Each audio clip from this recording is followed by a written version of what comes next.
Hey, Sunshine Monet with the affirmations to enjoy your day with Sunshine Monet. You are listening to Chakra Music. I came through with intentions of destruction. You said you wanted freedom, well, it's me then that you wanted. I moved in gratitude as my soul was being summoned. The consciousness has returned, Christ is really coming. I make these flows for the souls that drift in indigo. I made some goals for they glow since they was embryos. Access the records, they lectures, keep your principles. Enemies and shit, don't let them reach your pinnacles. Reversing curses that's embedded in religions. They wound up in your soul, that's why you feel tension. I'm remixing the clenches before Sumerians existed. It's something in the water, don't get caught, you'll get acidic. I bury enemies, pay pinnacles to the witness. You say my name in threes, I appear in your vision. Write Iliads in me, I'm the witcher in your system. Silly as can be, there's no opposite in infinite. I'm the goddess of crossroads, touching all directions. With the skull and crossbones that cause to the vexes. I applaud the protectors, I'm the god of inflection. They see the demon in me and still pause the respecters. I need no translation, vibrating from universe. My throat mansplaining while my yoni do the work. Mask off, crowns on, bombshell on all the arts. Mask off, crowns on, bombshell on all the arts. Mask off, crowns on, bombshell on all the arts. Mask off, crowns on, bombshell on all the arts. Enoch 7 prophet, move like the full winds do. My energy is useful, my thoughts are old school. So I move with a Bob Slim. Say I'm sexy, haircut like Anita Baker, real lovely. Caught up in the rapture, it's kind of risque. Kisses and faces on public is real frisky. Touche. You are listening to Chakra Music. Mask off.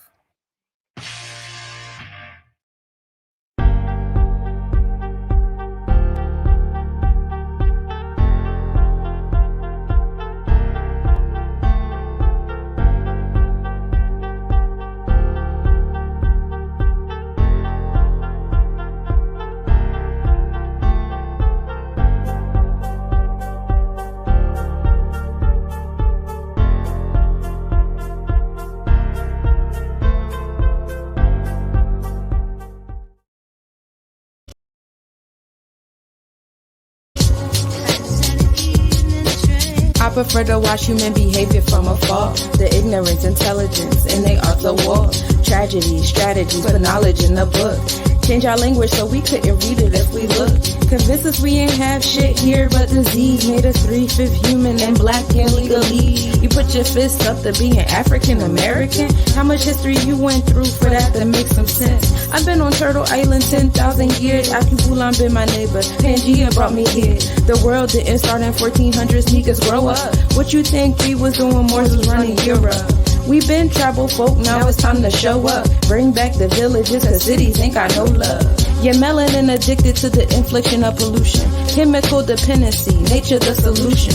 Grow your food and medicine, build homes in conclusion. The enemy will tell a lies, infiltration as inclusion. And in order to be in proper persona in this country, whether that be North America, Central America, or South America, you must be a Moor. If they want to be sovereign, they got to go home. They cannot be sovereign here. Universe is generous, so say less. I'm on it like a magic carpet. Ride away through your hood, all I find I keep. Peep to a bandit scene, must be left by the vaccine. Oh well, we tried to told them. Now let's go into hell, molten lava jail. Now digger, well we gon' live well for free. The mind state translate the meekest first plan.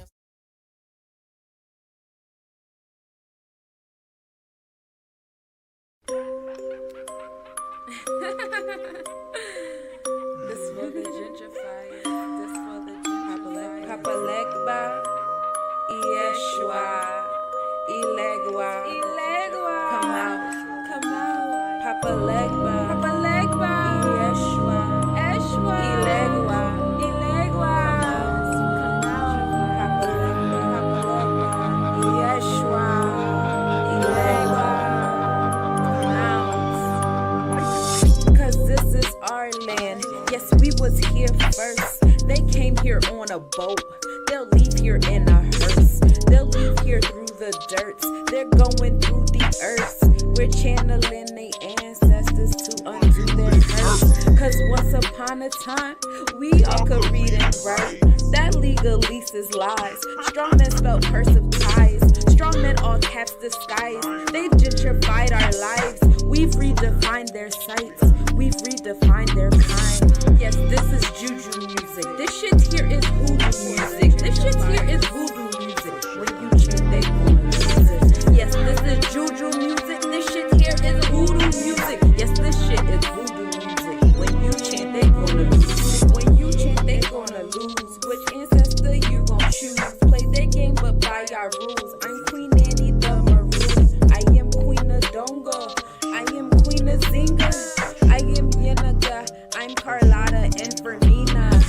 Cause this is juju music. This shit here is voodoo music. When you chant, they gonna lose. Which ancestor you gon' choose? Cause this is juju music. This shit here is voodoo music. When you chant, they gonna lose. Which ancestor you gon' choose? Cause I am a goddess. I am a priestess. I chant these mantras and they all repeat it. If we make a promise, this land we gon' seize it. Get vengeance for Mother Earth treason. This ain't the gentrifier. This for the gentrifiers. This for the gentrifiers.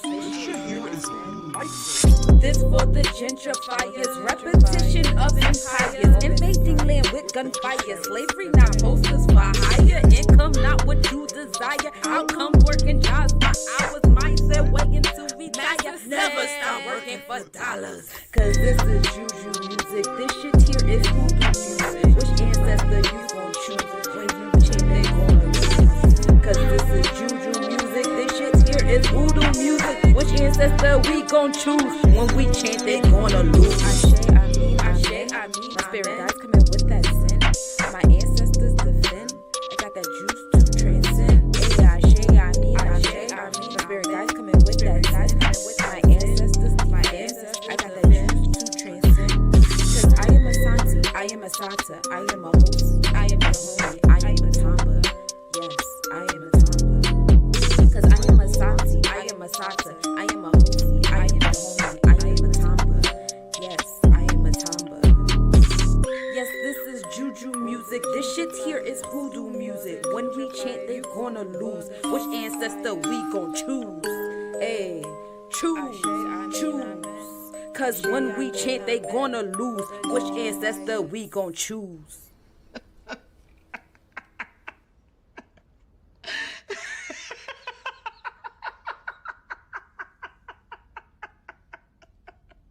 Mess with the wrong witch, and she knows it. And now you know it.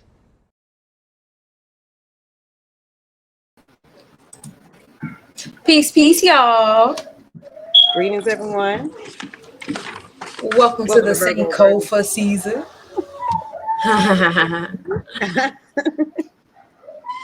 Well, we are looking back on our first season and our second season, bringing it forth, expounding on it.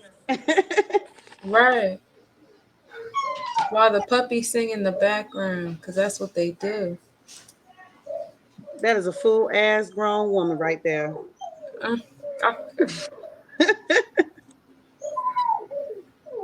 Both of them. She is singing the blues. Can you stand the rain?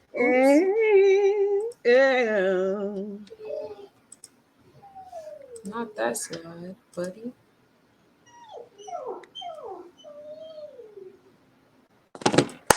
Yo! Alright.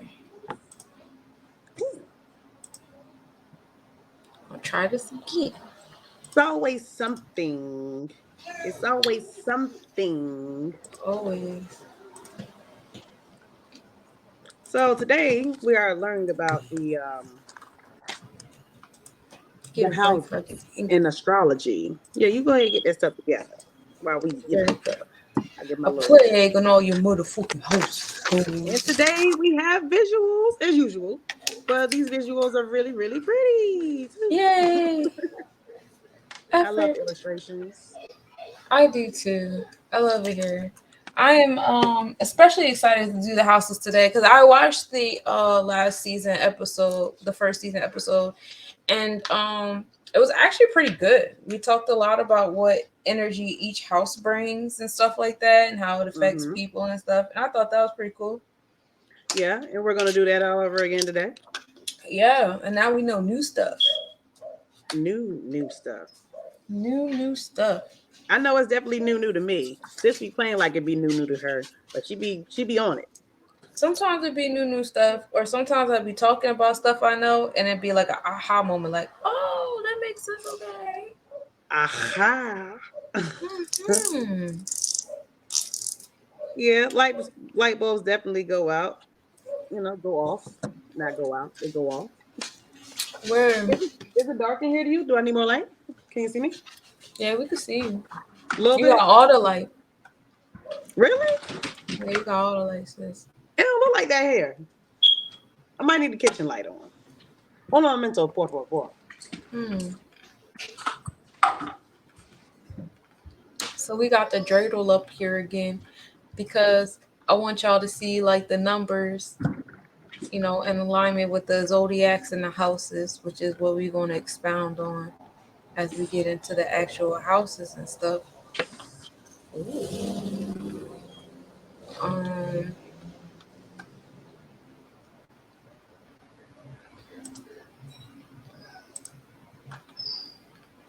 who's that?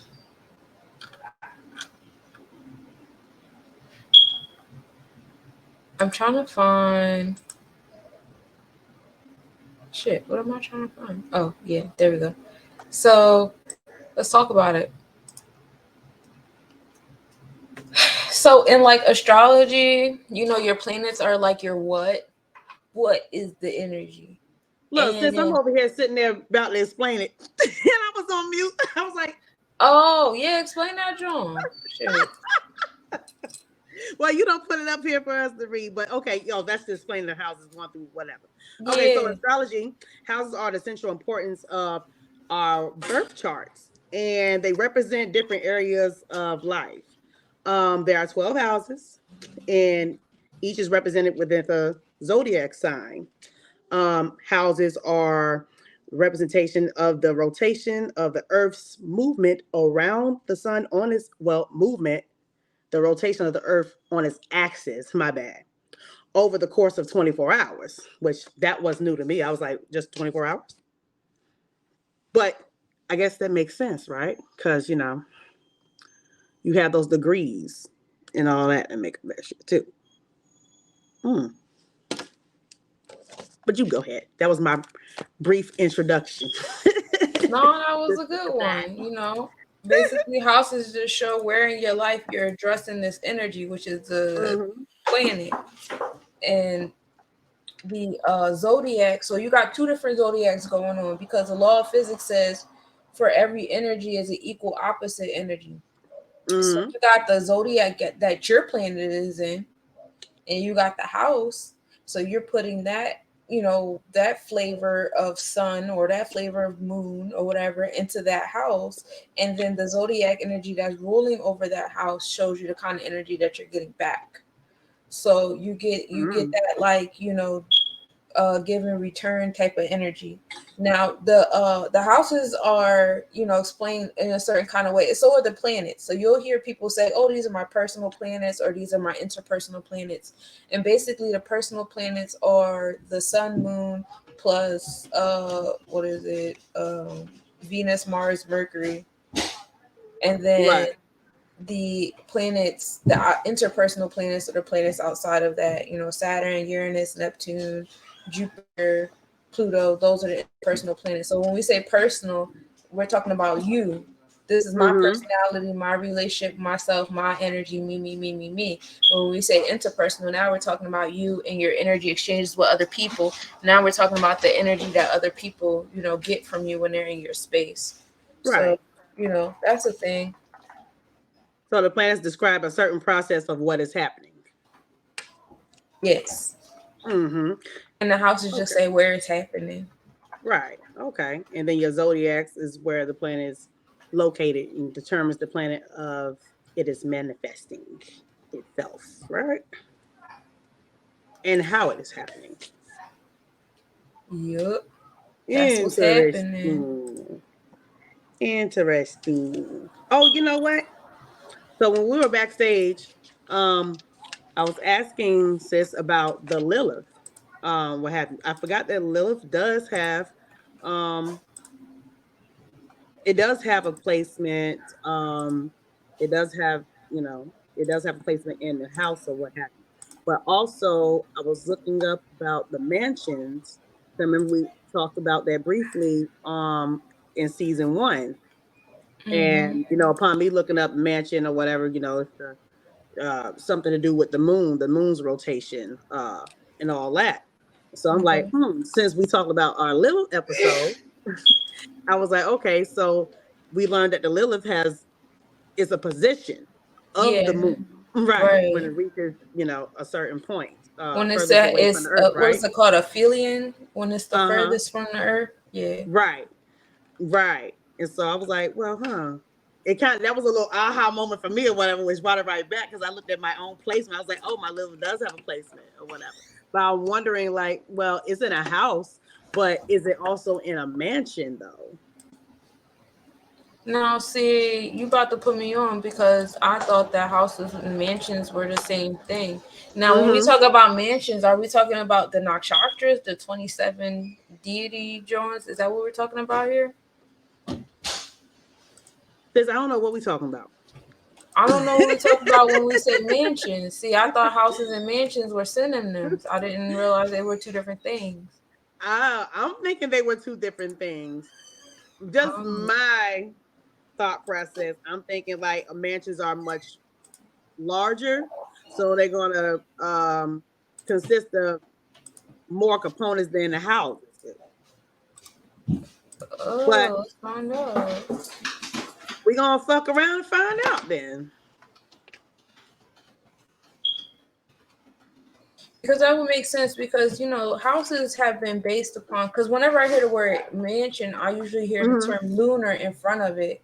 Right.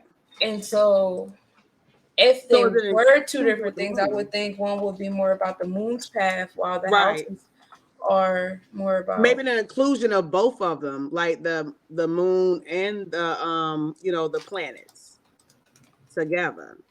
Hmm. Hmm. There goes another aha moment. I like these aha moments. I like how we get to do more studying right within during the the episode. dawn. There's 28 lunar mansions and observance and recordings of the moon through the places appear. The lunar mansions are determined by the position of the moon as she circles the earth, taking her average motion of 12 degrees and dividing that by 360 degrees of the zodiac. So we arrive at 28 distinct positions the moon can occupy in the sky on any given night. Um, Okay. these positions were conceptualized as places where the moon rested for the night. The Chinese name for mansions are, yeah, I ain't reading that shit. Where it is, sis? Let me see it. Let me see. Hershey Burger. Hershey. That sounds German. Hershey It's Bashu. I don't know. okay, okay. Yeah, that Jui. definitely sounds Japanese. Yeah. It said Chinese though. It better illustrates this with the word shui, meaning something more like a place one finds lodging for the night, almost like a motel room. Oh, okay, okay. So maybe the mansions Okay, have so more now we effect dealing on with you like at night. darkness. You know what? I think this is in such an alignment because I was having this dialogue with a Virgo about the darkness and my, interest in darkness and how like we're basically in the dark, but all we see is how light is like refracted on everything right now. So I'm like, if Right. everything isn't born in the dark, how come we don't talk about the darkness? So like I think this is cool that we talk about this because the houses do deal more so with the sun and the sun's ecliptical than it. Well, So I'm a this is creature of the night cool. as well. I do like the night and Hmm. I've been having this, desire to get into dark things lately. Mm. And it's a nice segue into next season of Virgo Virgin Talk when we get into the light and dark of the chakras. Ooh, I like the dark side. I'm not gonna hold you. It's so much mysteriousness there, and I think we more point at nighttime too because we have to be. When one of our senses is lacking. Our others have to heighten up.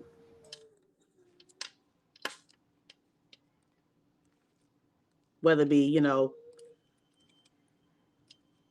I think our emotional feelings are more heightened at night than versus the daytime. I mean, you have some during the day with your absorbance of the sun, but then at nighttime, you start to really feel like your deeper parts and your darker parts of yourself, I believe. Or maybe that's just me. Anywho. It's like a wonder. I have like a wonder about it. Mm-hmm. Yeah. Like, because I don't know what his stance was, but it was appearing that his stance was like, well, you want to know about the dark, you shouldn't want to know about the dark. But I'm like, but it would cure so many like curiosities to know about it, in a sense of like, okay, people are always feared of the dark, but that's where we all start at, and that's where we all end up, in the dark, in the womb, Right. before like the light comes and stuff like that. So what's It's in essential. the dark? And today in Sunday school, we're actually going to talk about Olukun, the sacral chakra energy, which Olukun was in alignment with Amen Ra, which is the hidden deity, the dark deity that was always painted like a indigo color blue. So it's nice, I love when things are aligned in topic and dialogue and stuff. It'd be like a whole theme for me. Like, see, this is the theme of the week for you, Nika. Like, cool, I take it. It'd be totally unplanned, unorchestrated, but it works out. Yeah, it'd be in alignment. So, maybe the next Sankofa season, we're going to come back. We got to do a Lunar Mansion episode. Are we going to add that? We should add that to the next season of Virgo Virgin Talk, because this is a whole thing. We talking about 28 deities and stuff. Oh, yeah, the Orishas and all that too. Yeah, that's going to be a whole episode by itself. Maybe that should be like, I don't know, what episode should it be? I was thinking maybe the 3rd episode, possibly. I don't know.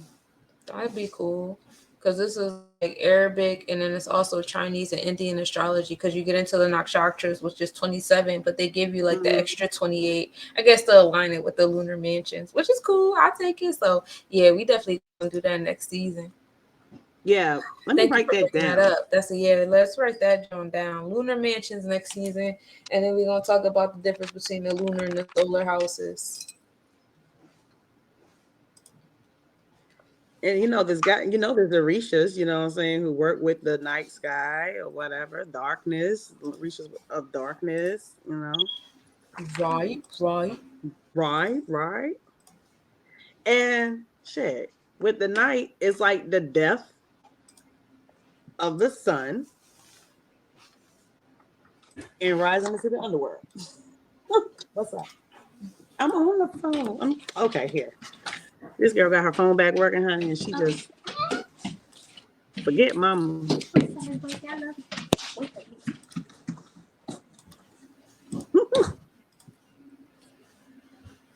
So now I'm just working off of one device. Or unless I use this tablet, but I don't know. Tablet be kind of iffy sometimes. I don't know how that goes. Oh, it's dead. Yeah, it's a done battle. Oh, I can go and get my computer. Forgot I had one. You want me to play a music video while you Oh yes, sis. Look, I gotta work on the cues when I be ready to walk away and do some extra shit. Yeah, play that video again.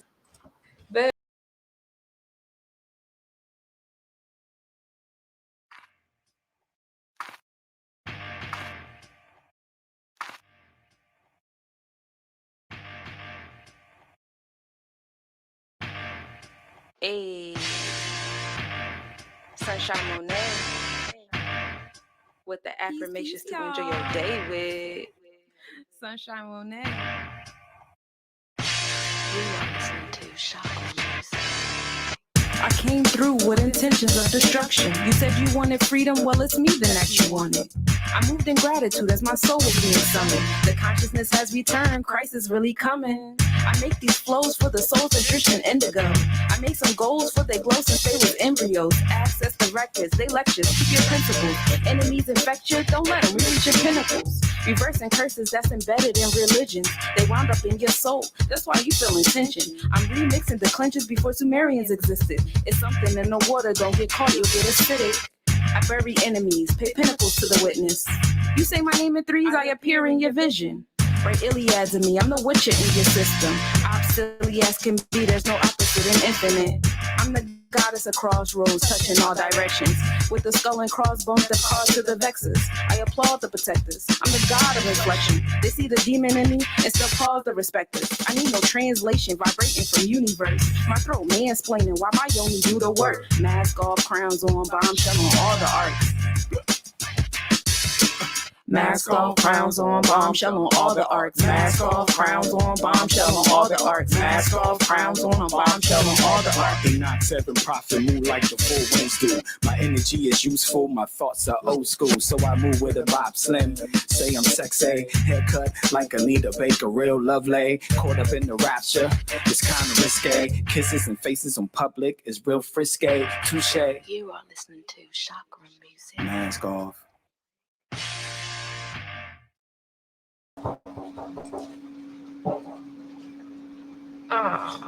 And we're back. back. Lovely, dope song. Muchas gracias. Muchas Oh gracias. yes. The performance and everything in it was dope. I thoroughly enjoyed. So let's talk about these houses, girl. Let's talk about the houses. We into his house. We're in the house. So the first house is the body that you're born with.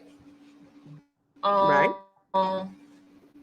This gets into like your physical appearance, your general temperament, attitude, the energy that you give off when you like walk into a room, like the impression you give off.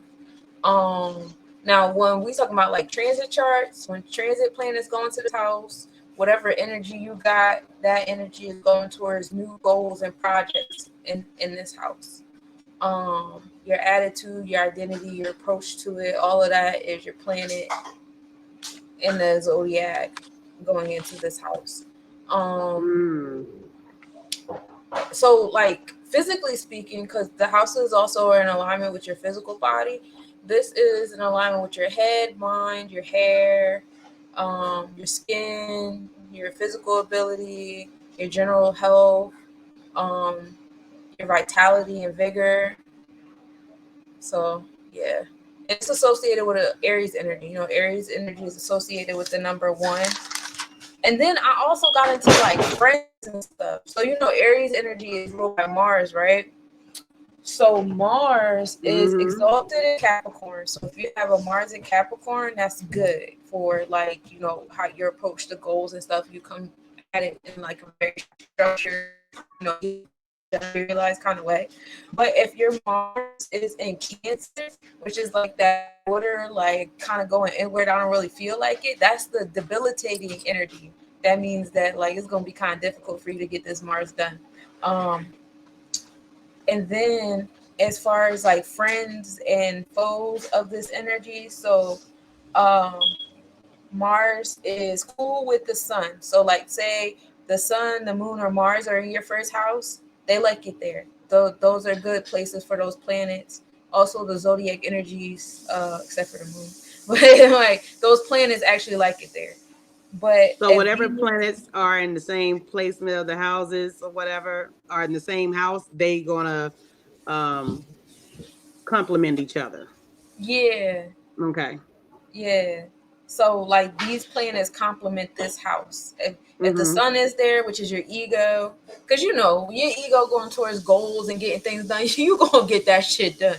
And then like your moon, if your emotions are in tune with it and you really feel like it. And then the thing about and that's a beautiful way to get into the lunar mansions, because the moon loves it in the first house of getting done. And you know, in the astrological update, I always talk about like the position of the moon is for the day, or whatever, how we start the day off, and that gives you a vibe of what phase of your project that you're in. as far as the moon phase goes and what zodiac energy is in. So like you'll have a nice step-by-step structure within self with the moon. So the sun is a step-by-step structure outside of self. The moon is a step-by-step structure within self. And I like that. then Mars, Mars in the first house is his home space. You know what I mean? So it's kind of like, yeah, I'm really gonna get this shit done. Like that's kind of like the gym class hero type of energy. I think it's pretty So, dope with that. I'm also, you know what I'm also thinking? mm, Like the planets that have their moons, like if their moons have an effect on like the houses and stuff too. yeah, like I would think that they would like interact with one each other because like if your sun Mm-hmm. is in this solar house but in this lunar mansion, it'd probably Mm-hmm. be like this is the bright side to your sun and this is like the dark side to your sun kind of. That's what I'm feeling. We'll see. I'm going to see if I can confirm or deny. Like I be feeling like, okay, which planet has like a whole lot of moons? Is it Saturn or Jupiter or whatever? Shit, I think both of them motherfuckers got a Yeah, whole they lot of both moons. got a lot of moons. So like when your placements, are in Jupiter and your Jupiter is in a certain house or whatever, you know what I'm saying? Like, yeah, they moons have the effects too. I know Right. there's gotta be some effects with that. Yeah. Cause our moon, the Earth's moon, here we have a mansion with that. So they got super mansions? I mean, space is so infinite, you can keep going forever and never be done. Right. So I'm pretty sure you could just like keep going out further and further because every structure has its own like Mm-hmm. pole. And if you can create a pole out of something, which is kind of like that, like what is it, like the diameter, the middle part of the diameter of a circle or oval Mm-hmm. shaped thing. If as long as you could do that, you can create, lines in your mind, whatever. And you can kind of do that with everything. You could do that in between. You could look at the ecliptic between the Earth and any planet and create a pole in between, and do it again. Like you could just keep doing that. It's just about how much you want your mind to expand on outer space, and then I realize definitely that the want outer a mind space to is in alignment expand with on inner that. space. It's a Yeah, I lot of definitely want a thinking. mind to spend on that with the mansion episode that we're going to have next season. Yeah, that's gonna be Don't let fun. me forget it. I'm gonna write it down. All right, tell us some stuff about the second house, then. Yeah. Okay, second house, we get in touch with our resources, our own values and personal possessions, and we know the concepts of security. Mm-hmm. Let's see. We have the possibility to concretize, fix, and give shape to what we have started under the impulse of the first house. So it's like when you have like the next house is like the house before it has, you know, effect as well with it. Like it's like kind of like paired to me. Is what it seems. Mm, In this area of life, we get in touch with our resources, our values, belongings, and possessions, and the beginning of the sector of the chart where we deal with the concepts of valuation, security, and stability that we will use during the life. Coming from our ability to transform talents into money, benefits, and returns that it brings. There go their returns. It's always like a yin and a yang with that, or exchange. It's always an exchange in life. It represents everything that a person calls mine, being the materialization of our personal energy and our libido into something tangible. I like the sound of that. word. So the second house is associated with Venus, right? So it's like Yeah. Taurus energy, Venus. So let's talk about the Venus friends. So Venus is exalted in Pisces energy. So if you see like Neptune and Venus together in any type of way, Pisces, Taurus energy, or Pisces, Libra energy in any type of way, that's good. Um, Venus is debilitated by Virgo, and that's so wild because my Venus is a Virgo, and I really do feel like that Virgo overthinking, overanalyzing energy gets in the way of just like going with the flow of like heart vibrations and stuff. It's so irritating. Right? Your Venus. Oh yeah, your Venus Yeah, is in Virgo. I will Venus never is forget in that. BP. Virgo. It Yeah. seems very debilitating. And then Venus owns Taurus energy. Venus's friends are Saturn and Mercury. So Saturn is good because Venus is the realms of business and wealth, right? So if you have Saturn is like the realm of discipline, order, structure, authority, that entrepreneurship type spirit. So if you have some type of Saturn and Venusian alignments, whether they're close to each other, you got Venus in the 10th house or Saturn in the 2nd house, 7th house, whatever, like that's a good space. That's a good vibe. Right now in the transit chart, Saturn is in the 7th house, so it's actually in a strong house of the Libra scales. So they're getting along right now, doing the thug dizzle in Pisces, and that's why it's almost like unbelievable how much manipulation and delusions and illusions that we have in our realm that are being unraveled right now simultaneously, and that's because Saturn is in a strong house in Pisces. So it's kind of like, bro, can we really believe? Like, are y'all really like on these screens telling us these truths like this? Like, it's kind of unbelievable, but the way the stars move, they have no choice. Like, it's the electromagnetic pull. It is what it is. That's how the cookie crumbles. You can't Venus hide the truth. You can't hide Venus the truth doesn't like from us. anybody else. Bird. Yeah, they only I like shine Saturn and bright. Mercury. They don't like anybody else. If it's not Saturn or Mercury, fuck them. Saturn and Mercury. Those are two very, very, very different, type of planets and the relations to them. Yeah, Well, they're no. different. They're Earth. It's like you got the Well, 3 Earths together. I get it. I get it though with the communication of Mercury and you said in Saturn, right? Yeah, Your boundaries, right? Your self right. discipline. So it deals a lot with yourself and Your um self-discipline and your outward mhm, discipline. yeah, I could see that being beneficial in bouts of love as well as, finances. So right. that's cool. That's pretty dope. So then next we have the third house. Yeah. You want me to explain that or you want to do the explaining of that? We're gonna have to fight over this one because you know what I'm saying. We're gonna Right. scratch a little bit on this one because it's the You can Mercury, start right? it off. I can't move up with you, sis. All right. So, okay, in the third house, we have Mercury, and perception, learning, and fellowship is dealing with this house.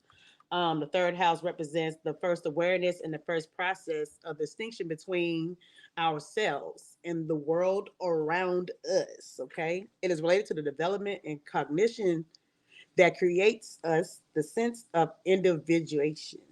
Did I say, look, individualism? I'm going to say that, okay? Because y'all just made some shit up. The perception that the external world has its own life and is not directly related to our existence. It indicates the intellectual mechanisms that move us and follow in a certain direction on account of a rational book and endowed with a model of its own logic. Here we are able to understand people and how people are different from us. Okay. And what are characteristics that separate us, such as language and the way we communicate, like the dialects. Okay. And ability to think in dialogue. All right. I like that. I like that. I like that. Logical. That's how I am. I be listening to people talk, I be analyzing, I be reading, I be doing a whole lot of shit at one time. Almost makes me think like I'm a fucking Gemini or some shit. You know what I'm saying? Don't Mercury rule over Gemini too? Yep, it Yes, does. it does. Yes, it does. I These are think I'm equal right. opposite energies, the Right. air and earth. Mm-hmm. Mm-hmm. Indeed, I definitely like that. Okay.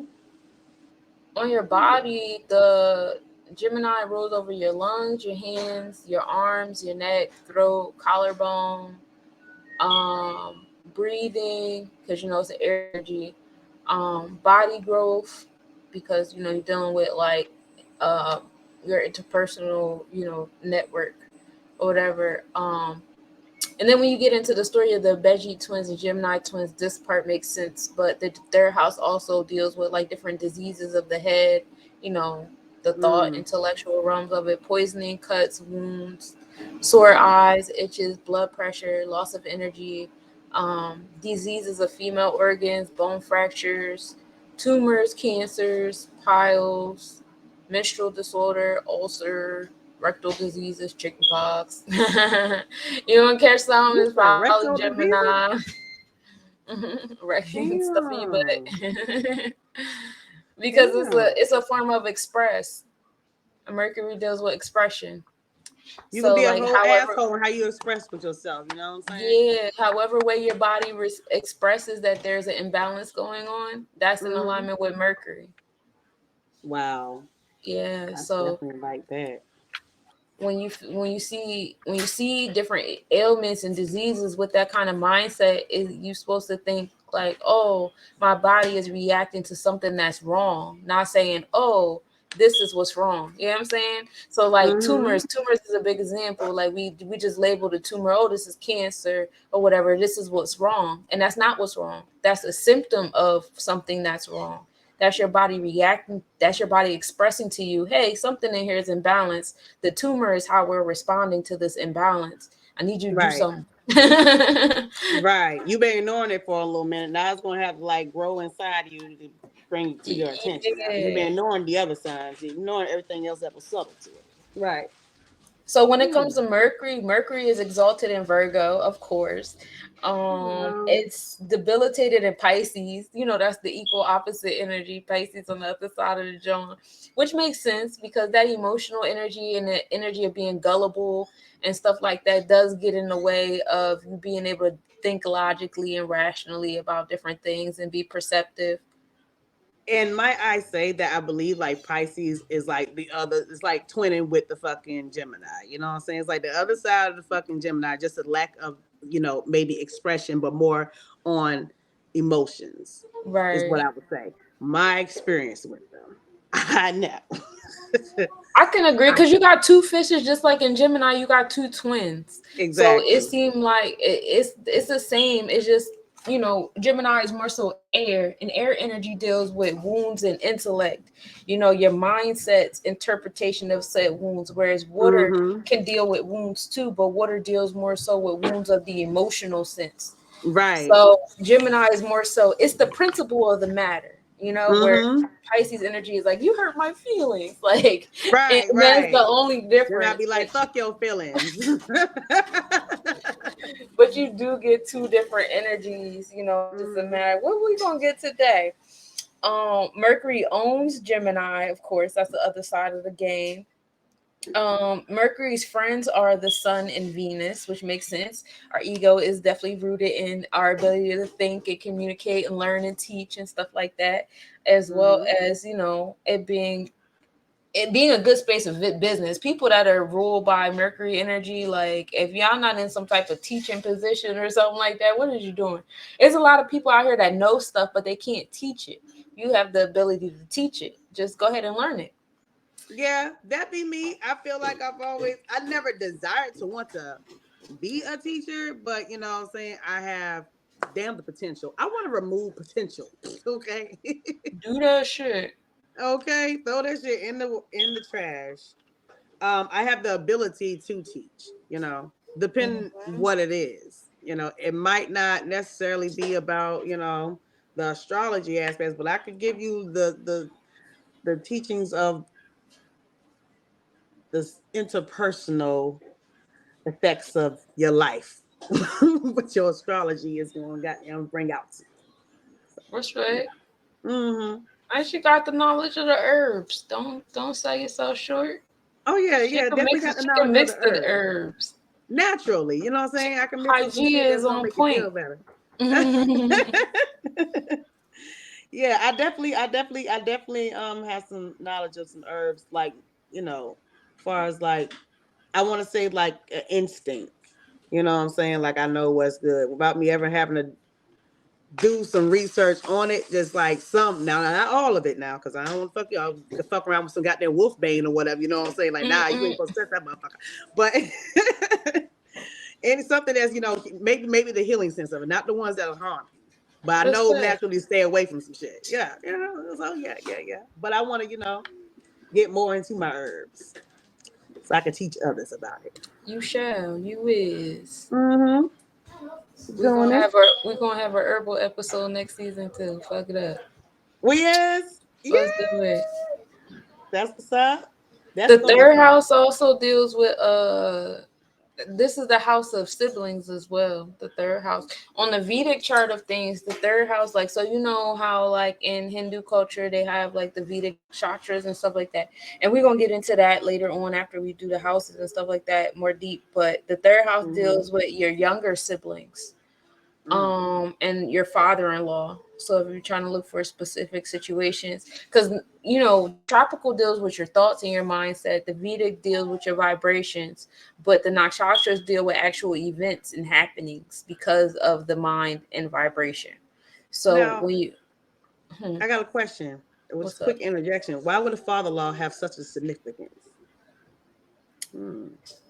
In Vedic, they actually get into everybody: the mother, the Oh, father, the maternal grandmother, the paternal the grandparents. cultural difference. Yeah, over there on that side, they're Over there, they more really care about that, so it's family in oriented alignment about the with other their side of the family. houses and stuff Right. like that.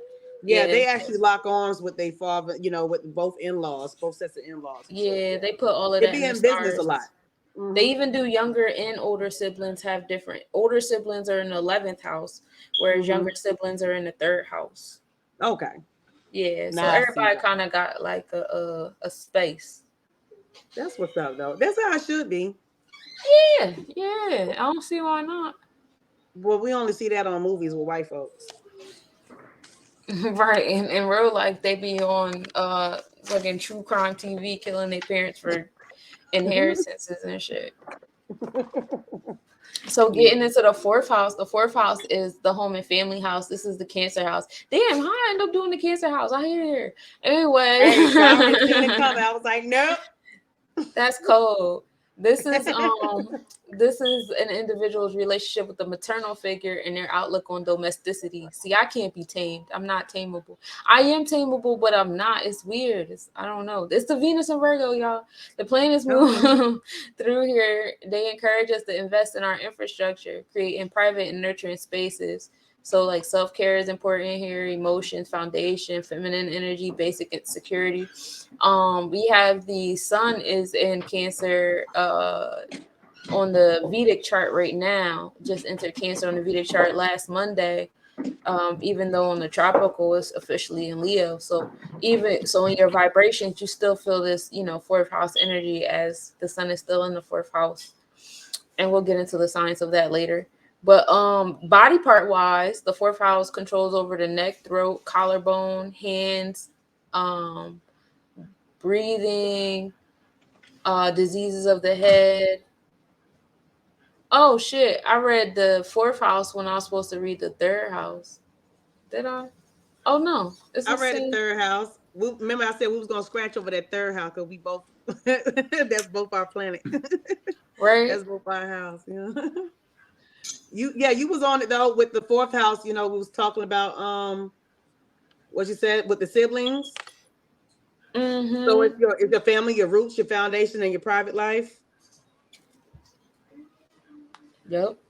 So the fourth house is associated with Cancer. That's the moon, right? So the moon is exalted in Taurus. It's debilitated in Scorpio. So Yeah, all that Aries and extreme moon. energy will fuck that moon up. Them Scorpio moons out there is crazy, cuz you gonna go to Um. jail. Oh, nah, they ain't me. They ain't me. They ain't my Scorpio placement. uh, they My own Cancer Scorpio somewhere else. energy. The moon's friends is the sun and Mercury, which makes sense because They so close. yeah, they're so close. The moon and sun, when they get along, it's a good time. It's like your inner and outer self are in alignment. And then when your Mercury is in alignment with the moon, is dope because your emotional self is in alignment with your decision making mind and your moral and integral code. So that's always a divine alignment. And That makes sense. the moon doesn't have no enemies. Um, yeah, because it'll fuck some shit up. Yeah, the moon is accepted everywhere. It's just if you got a Scorpio moon, I you know are somebody crazy. with a Scorpio moon and they're a Leo sun. They crazy.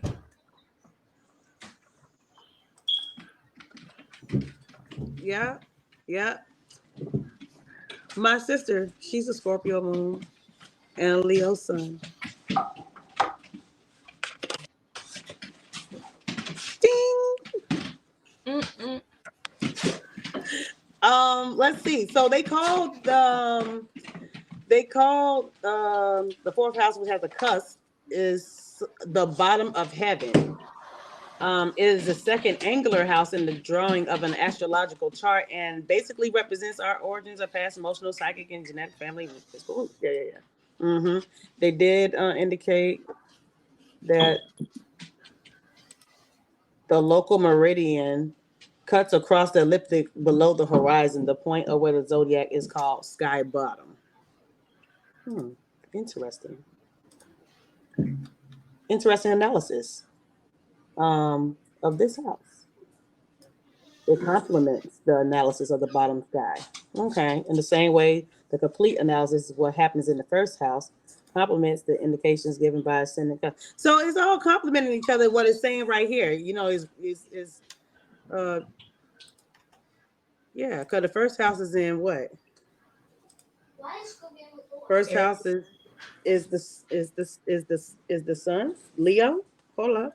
First house is Aries. Aries. That's Okay. Mars, solar plexus chakra. Oh, okay. The second house is peace.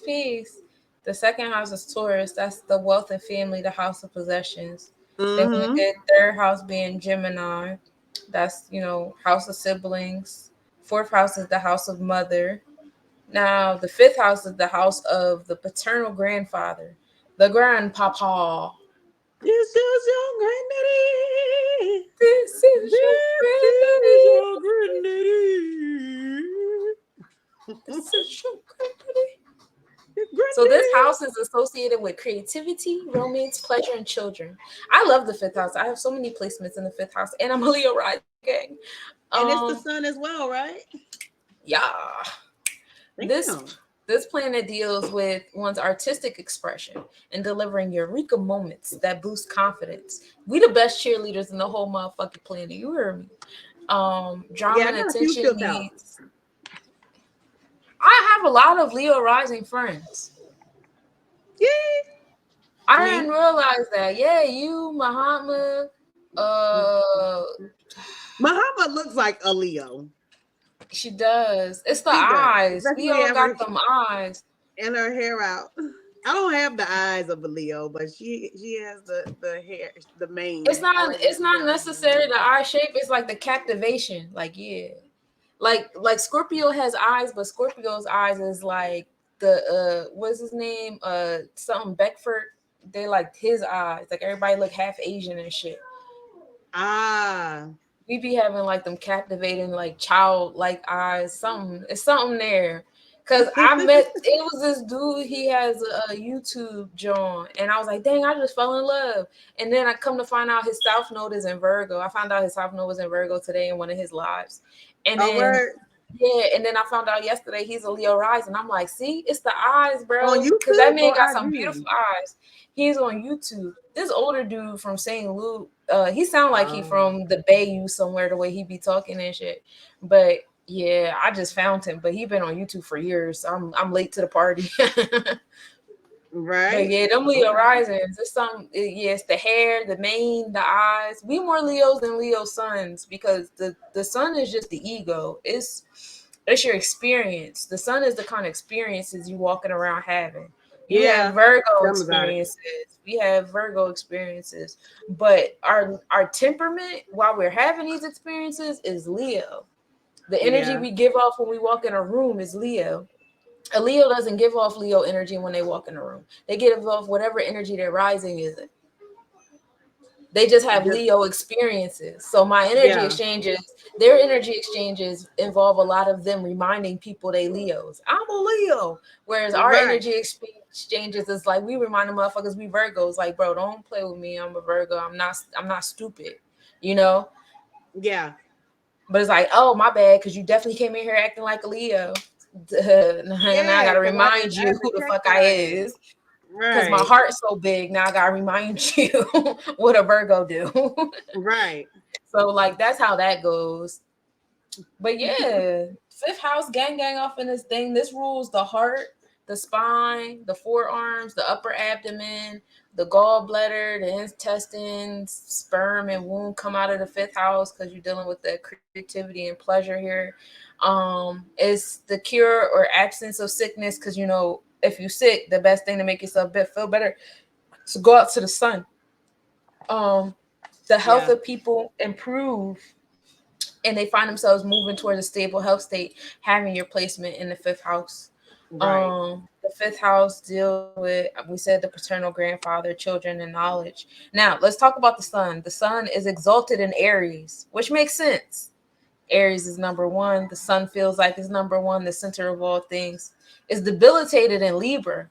Oh, wet blanket head ass niggas. I'm so excited to get this Libra energy out of my progressive chart. I swear it's driving me nuts. You know what?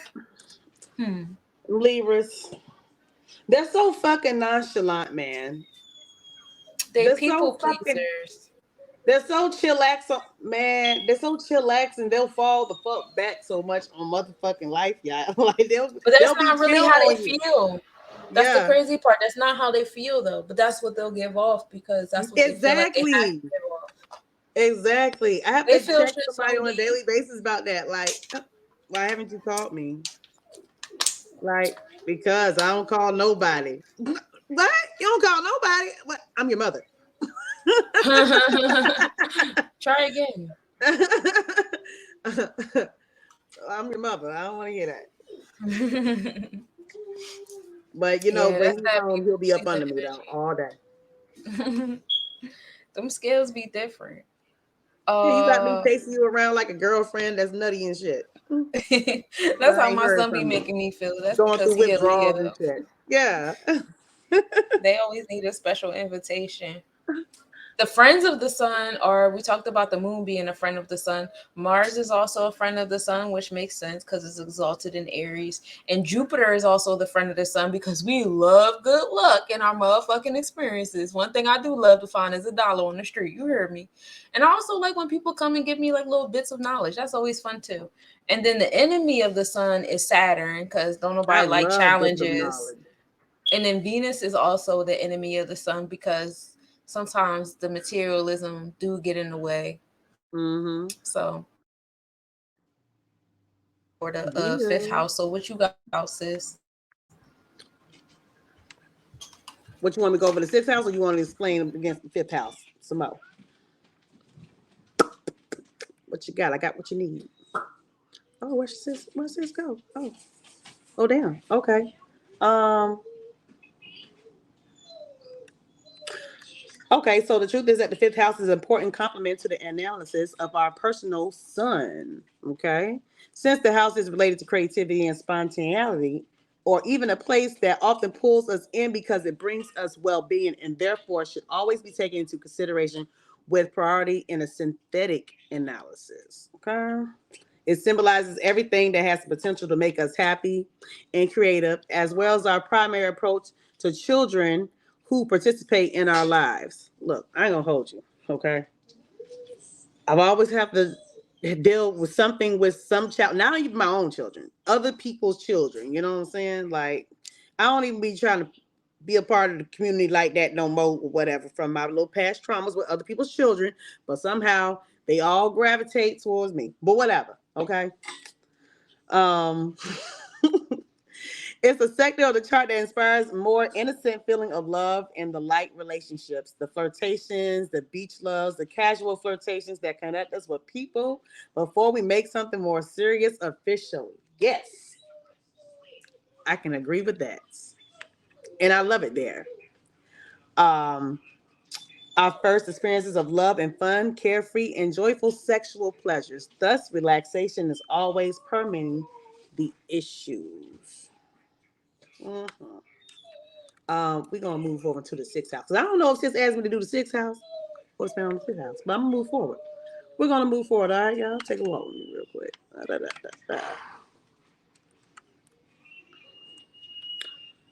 And I have 3 placements of my 5th house, though.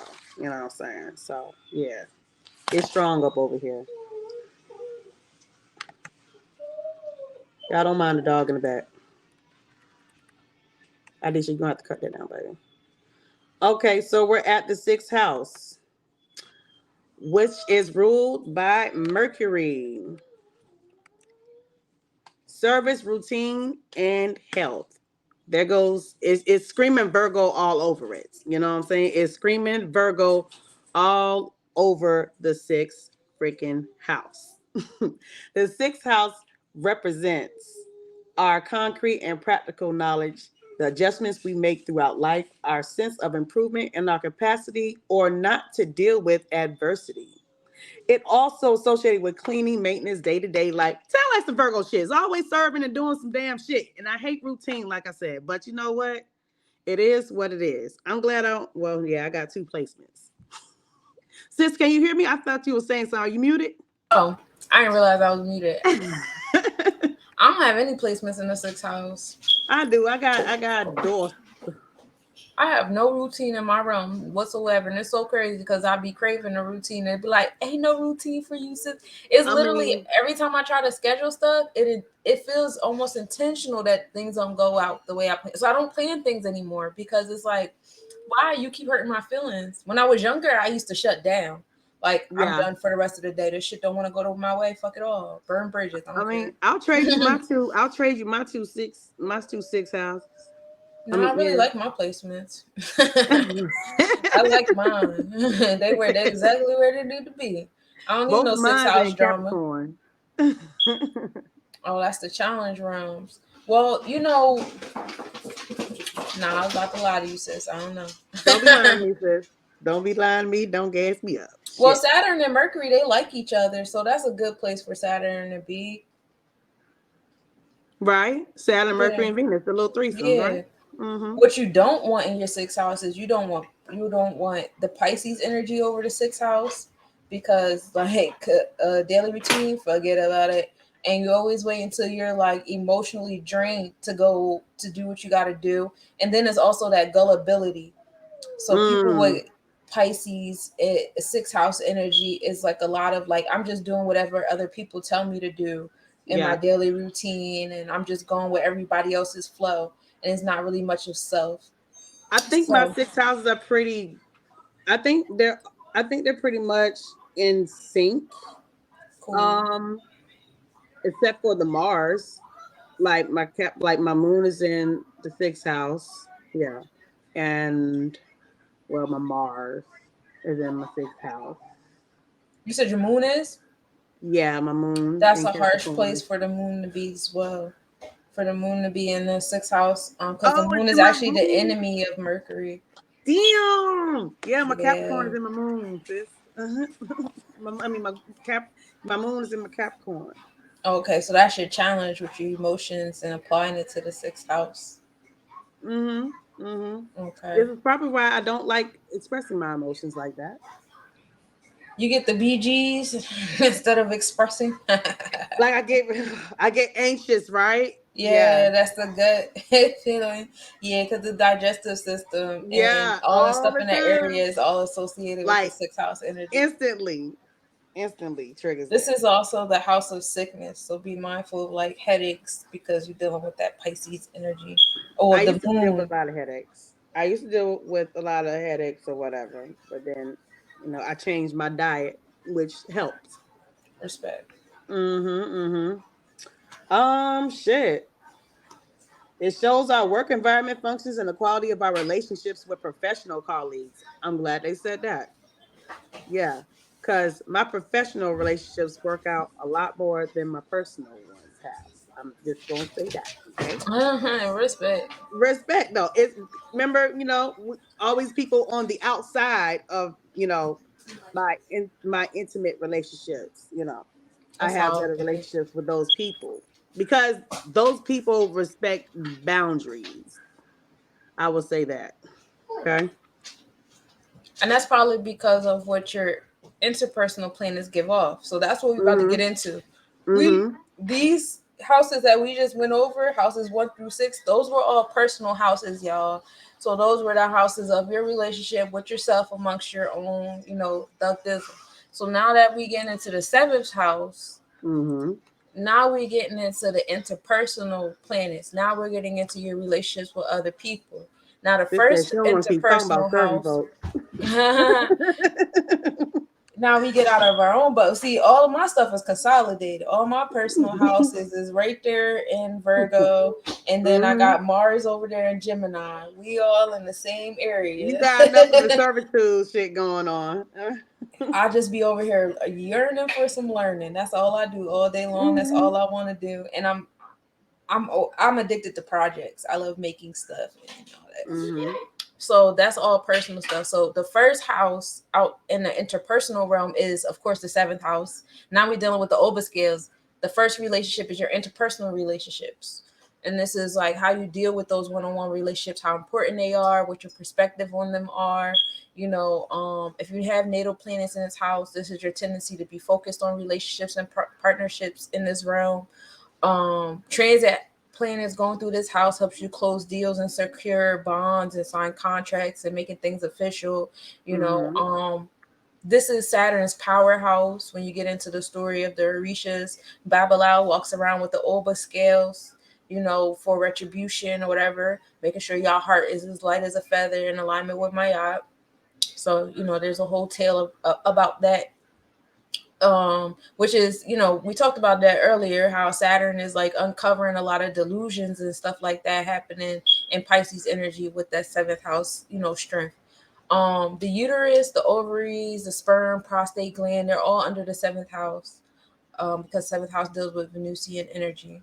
And diseases of the face, venereal diseases, indigestion, throat trouble, diabetes, any type of sexual incompetence, like if you need, you know, super hard, you know, never mind. Super hard? No, Somebody I said was super hard? making a joke about the honey packets in my head. Oh, you know what? And you sounded out super hard. I just posted super hard today, y'all. I ain't mad about the super hard. I get mad about the honey packet. Like, I don't know the science behind the honey packets, but because you broke down the super hard to me, I'm with the shits. But the honey packets, they sound like a placebo effect to me, if you will. And I'm just like, bro, like, why don't y'all just eat right and stop drinking alcohol and eating like heavy meats and shit? Then, you know, maybe your libido would be different. Like, niggas don't add 1 + 1 = 2. Because most of the dudes they that I don't think know, about there's mucus forming up in they penis. You know what I'm saying? Yeah, There's a muscle there, and the you're mucus, right. like anywhere that your muscles are, you can form up mucus there. You know what I'm saying? You can form up gas or all that other shit. You know what I'm saying? Extra fluid that needs not to be there. You know, all that shit. So, yeah, don't really think about that too much. And I really want to. They be polluting their blood flow with the alcohol. Then they be smoking weed, and that be numbing the nervous system, so their neurons aren't, you know, making the connection. It's just mad shit. They be disconnected, and then they be sitting on the edge of the bed like, this they should doesn't be usually drinking the happen to weed me. as a tea. They should be drinking the herbs as a fucking tea. It works better that way. If you must smoke smoking it. Damiana. Damiana is not only a really good herb to smoke that gives you the same effects as weed, but it also is an aphrodisiac. Yeah, you can. I suggested to drink it as a fucking tea. You know what I'm saying? Yeah. Like the effects Tea and sex. Pinkies up, hoes. Because when you light that shit on fire, it does something to the molecule. Yeah, agreed. They be trying to get doped up before they have sex, and that's ruining the 7th house. It makes your equilibrium off. I believe that, you know, weed can slow you down, and it can make you lazy. You know what I'm saying? If you overindulge in it, if you just like take 1 or 2 hits and like get you a buzz, you know what I'm saying? I think you're good with right there, you know, because I used to smoke. I don't know. It's a different I don't see effect how on people me. can smoke all day long. Like, I be around people that like smoke blunt after blunt after blunt, playing Danny Brown in the fucking background and shit, and I be like, I don't know how you can do that. Like, because they're not really comfortable with themselves, like outside of weed. They like the feeling that weed gives them, but they don't like to feel themselves without the weed. You know what I'm saying? Like you gotta learn to deal. It's something that you're running from within yourself. You know what I'm saying? The weed it's gonna bring it out, but yet, you know, it's gonna make you be like, well, fuck it. You know what I'm saying? I'll deal with it another day. Yeah. Type of thing. Instead of dealing with it today, like right now. I agree. Because most of the Mm-hmm. dudes I talk to, they be like, I got anger problems. That's why I smoke weed. You don't got anger problems. You a crackhead, baby. And you start detoxing, you finna be mad at everybody. Right. Yeah, yeah. Like, come on now. Like, Yeah, these dudes out here smoke weed. Like, it's a it's different type of very weed unattractive too. how much they smoke weed. Like, it's not that deep, bro. Yeah, Life this is is a different not that type of weed hard. and shit because they still be angry, you know what I'm saying, under the influence of the weed. You know what I'm saying? So it's a like they're putting it's not the same strands as it was like 20 years ago, 30 years ago, 40 years ago. You know what I'm saying? Like, you know, it's not in this. I don't know. Even if you get it from the what you call it, dispensaries or whatever, I still don't believe like they grown the weed in its purest damn form. I think it's they're they're doing something still, adding something Agreed. still to give you these different effects. I could smoke some huff and be all right. Listen, I'm I'm still a still gonna dirt feel good. smoker, and I mix my dirt with herbs. Like, I don't Mm-hmm. even be just smoking weed. Like, we're doing a whole Mm-hmm. combo over here, cuz. Right, with some lavender, whatever, Hmm. some I rose can't do petals. lavender unless I'm ready to take it down, cause lavender put me to sleep, sleep. Oh yeah, oh yeah, oh yeah. I gotta be Oh, ready to take it down. That's like a night quill. Like, you can't wake up before it's over, or you're gonna have a headache. You but don't you want know to just what? play with the lavender. Lavender, like if I smoke some lavender by itself, it really don't put me to sleep. But you know, I would, I think it does. It does. Oh, what does it Excited. do? Oh. Mm-hmm. Somebody called me. Oh gosh, Oh, on a feminine on my tip kid. though, the seventh house also deals with like the cysts and the urethral diseases and the hernias Mm-hmm. and all that stuff like that. Mm-hmm. Different stuff that women deal with. And so, like, I be trying to tell women, but they don't be trying to listen. Like, your Mm-hmm. whole, seventh house deals with Venusian energy, but you also want to align that with your Olukun, your sacral chakra as well. We're gonna get into that house in a minute. But like, you want to align with these different energies because you go to these hospitals and they not really in alignment with energy. Coming back to the mindset, like, you're just looking at the effect. Like, the effect is I got this cyst on in my womb, on my ovaries or whatever. And so you go into the doctor and all they doing is paying attention to the fact that you have a cyst, but nobody's talking about what's causing the cyst. Where's Mm-hmm. the imbalance? Cis is an effect of, you see all these illnesses under the seventh house. That's because the seventh house deals with equilibrium and balance and harmony.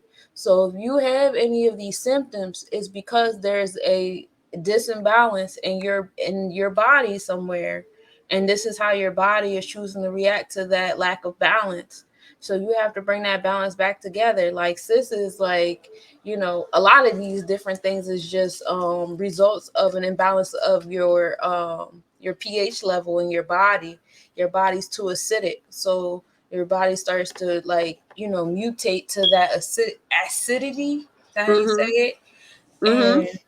And as this mutate, like, in order for your body to adjust to acidity, it has to create extra barriers. So that means that the cell has to have extra walls around it. And they have to grow so fast. And they're Mm. growing so fast that in our minds we've labeled that, oh, that's a tumor. That's cancer, that's a cyst. Like, Yeah. these are these different things, but in reality is your cells don't feel comfortable enough in their natural form in this environment, so it's creating extra barriers. And those extra barriers, because your body is not built for those extra barriers, is causing disruptions in your flow, in the water flow, Right. whether it's your body fluids, your blood, whatever. Right. So that's that energy with the seventh house. Okay. Cool beans. And we already talked about whose Venus friends are. Venus is friends with Pisces and Mm-hmm. Saturn and Mercury. Venus don't really like anybody else. Mm-mm. Nah, she don't. So, with our eighth house, we have our shared resources. And eighth house is ruled by dun, dun, dun, dun, Pluto.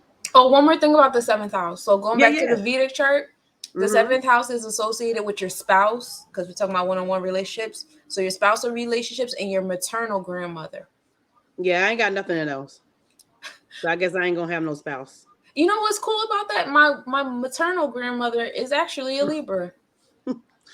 Really? Yeah, we be going at it, cuz. But go ahead, let's talk about the Oh, eighth house. oh yeah. Yeah, I don't have anything in my seven. The eighth house is actually a malefic house.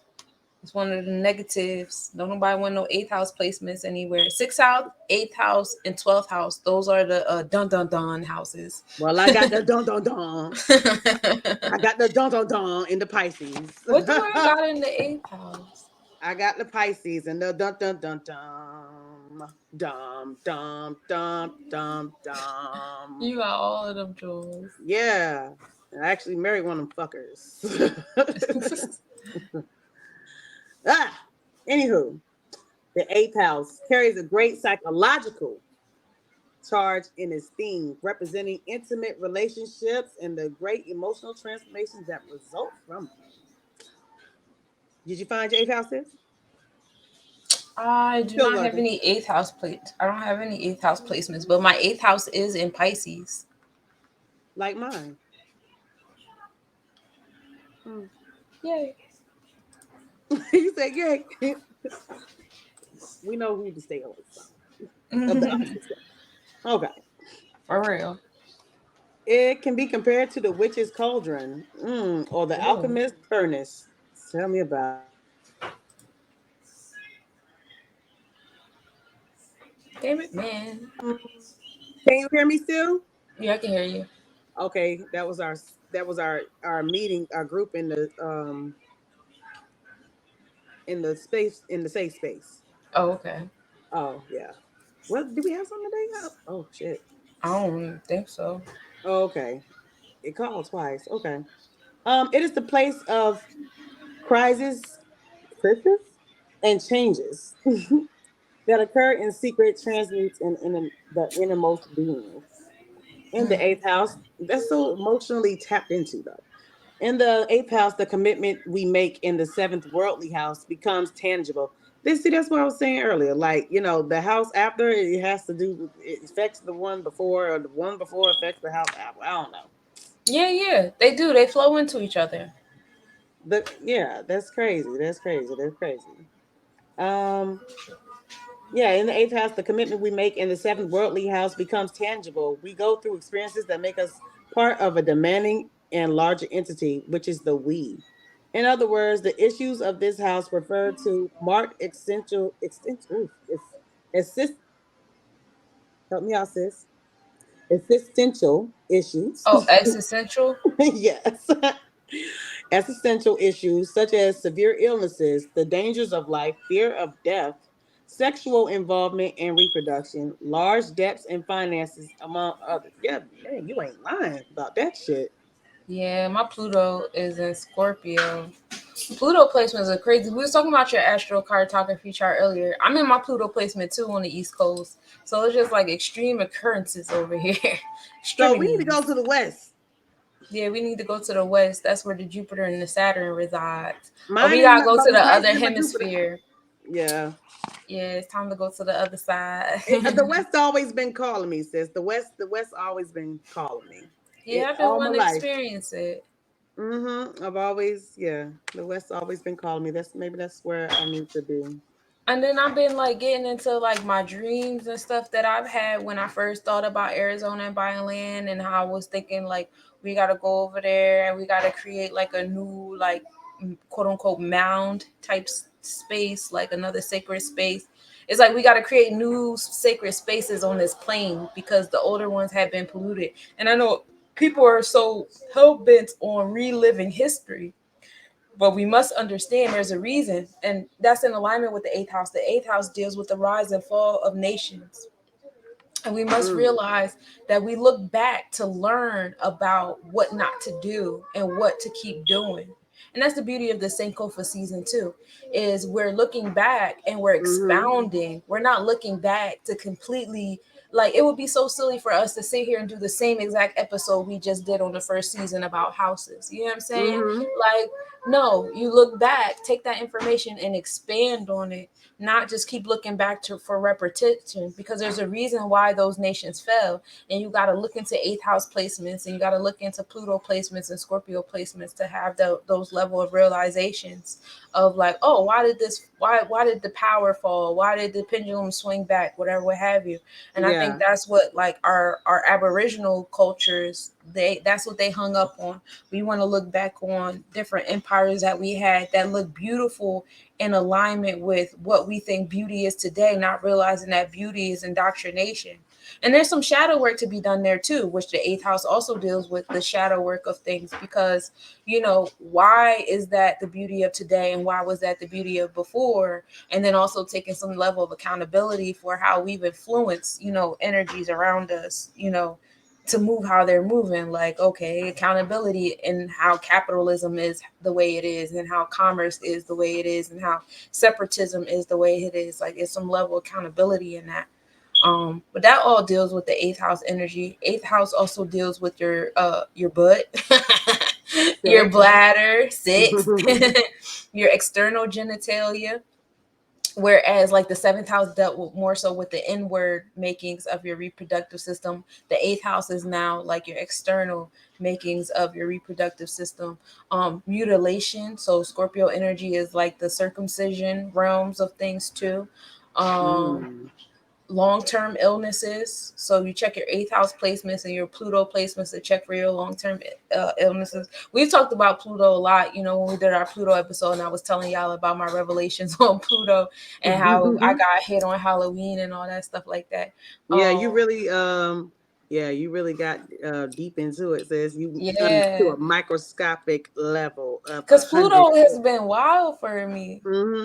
And that's a really crazy death weekend for people in my family. Like, a lot of people in my family have died on October 28th. That's a crazy day in my family. October 28th and November 28th. It's like a portal is opened in my lineage, and that's when people just go to the other side. I got uncles that passed, my brother, my god brother, cousins, all October 28th.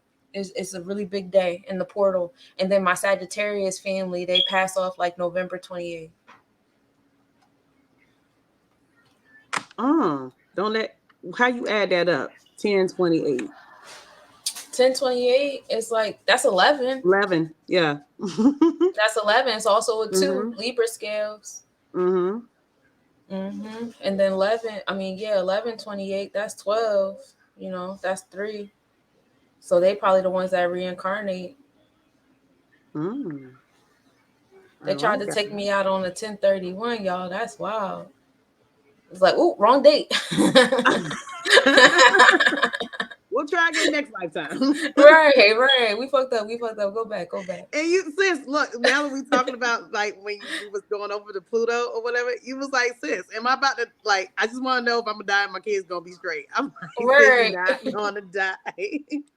Not this year, not next year. Just making sure, because my progressive chart is fitting to be like locked in on Scorpio. My Sun, Moon, Mercury, and Venus about to all be in Scorpio, and that's my draconic chart. My draconic chart is my Sun, Moon, Mercury, Venus, all in Scorpio. So it's like, if the progressive chart lock in with the draconic chart, what portal is fitting to be open? Especially with me over here in my Pluto placement.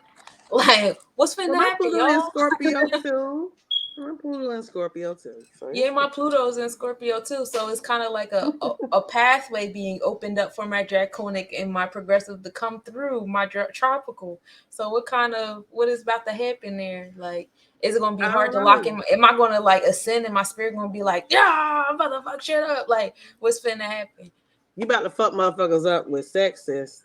With sex? Sex for relationships, I've been interested in getting into the tantric thing. I've been trying to manifest that. I want more intentional energy exchanges. And I started attracting people that were in alignment. They were just what do you call them? Incubus. So like they had the knowledge, but they were trying to use it to manipulate me. And it was like, oh, y'all thought I'm not dumb. I just haven't done it yet. Like, I'm a knowledge hoarder. I'm not much of a knowledge exerciser. I'm working on the exercise part. But yeah. I have some more right here that I wanted to read up on too. On the 8th house? Yeah. Oh, say that. What's up? Let's see. Oh, I lost my space. I lost my spot. Okay, so the eighth house, mundane, is commonly referred to as the house of sex, which deepens relationships and interactions with others, and how certain aspects of these interactions can take on a nature common to both as a shared aspect. And I really do feel that Pisces feel like they can connect with you. Like the first thing I want to do to connect with you is fuck you. All right, like at least with the You man, know, that's no fucking their lie. yeah, Cause that's their that's superpower. their superpower, right? They're incubus. I Uh spent this last year dating Scorpios. It was crazy how many was coming to me at the same time. I had a good time. It was fun. It's Yeah. just like I had a good time. Because what? Scorpio's ruled by Pluto. Scorpio rules over Pluto, right? Yeah, Okay. they have Scorpio Scorpio moon. experiences. But that's When the I thing, got with that okay? Scorpio moon, that's exactly what it did.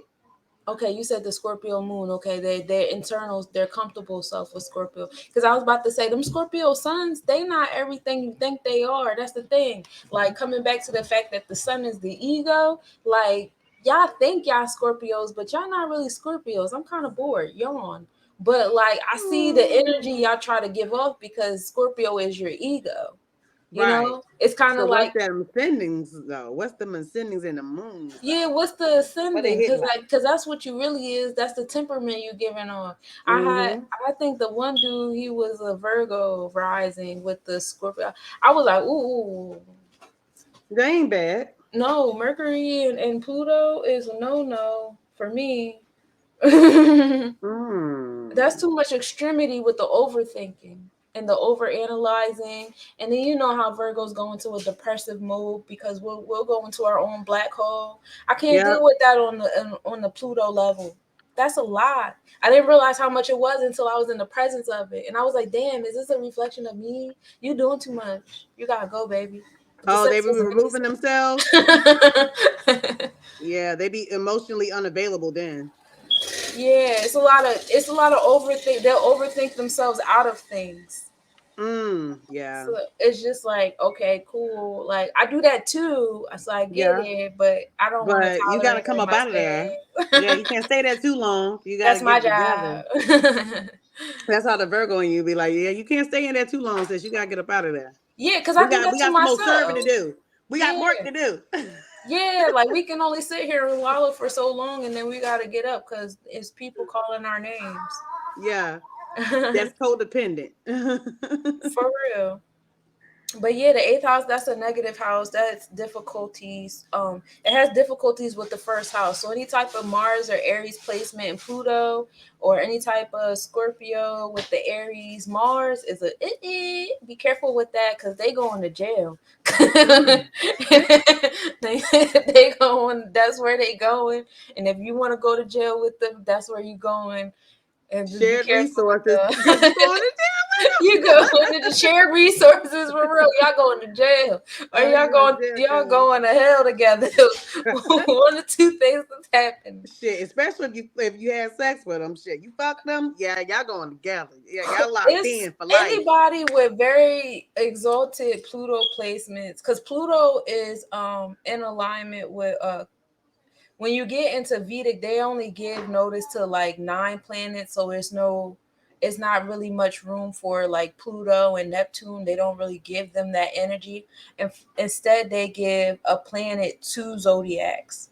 So when you think about Pluto, and I mean, when you think about Scorpio, you're not thinking about Pluto per se. You're thinking about Mars, and Mars is ruling over Aries and Scorpio. So yeah, like that in its home space is wild. Getting into the ninth house, speaking of fire, ninth house is dealing with Sagittarius energy.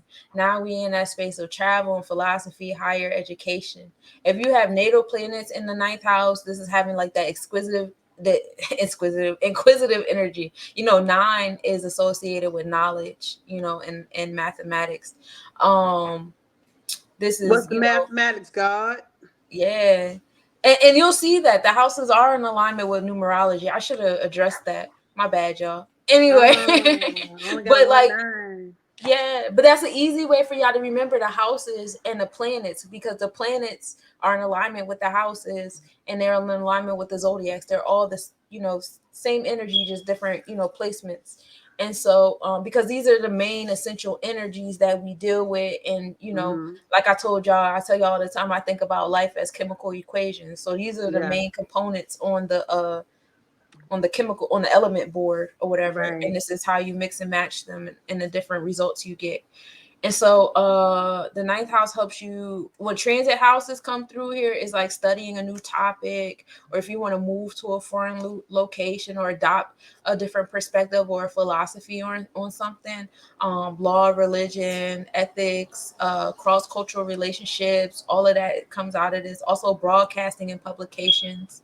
Now, if you know the story of like Sagittarius and Jupiter and Obatala, you know that this energy is associated with the sacral chakra. So it talks about like the effects of overabundance in this realm, in the ways of like gambling, playing around with your luck, being optimistic, over giving, or overindulging in that sacral chakra energy of feeling good. This, physically speaking, this energy rules over the hips, thighs, your nerves, and your arteries. It symbolizes your knees, your thighs, your joints, and your bones, and the diseases of your bones that are related to your teeth, your skin, your eyesight, your mental worry, your wounds, paralysis, God damn. tumors, and baldness. That's all ninth house energy. Who So ruling over the ninth house again?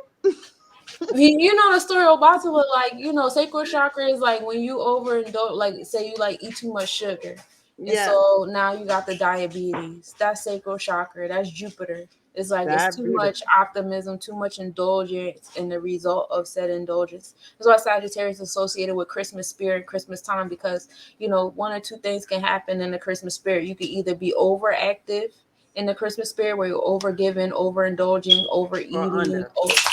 or under, and that under also leads to Suicide. depression, depression, suppression, the suicide, that level of transformation and endings and stuff like The that. winter blues. hmm that's Mm. that's the mental worry, the Mm-hmm. mental worry and the wounds and stuff like that. Be worrying for what though? You know what I'm saying? Like I used to get that shit. Thought it was damn, seasonal bipolarism or some shit. You know what I'm saying? But it's not only me that was going through it. It's other people It's the too. repression of the sacral chakra, because Yeah. us as solar beings, we don't Mm-hmm. get, during the winter solstice, we don't get to indulge in all the stuff that we get to do in the summer solstice when it's our time. Mm-hmm. So being on this polar side, how you feel in the middle of the summer versus how you feel in the middle of winter. It's like being on the opposite pole of things. So it's a matter of rising above this energy and finding an equilibrium, more so than it is falling privy to it.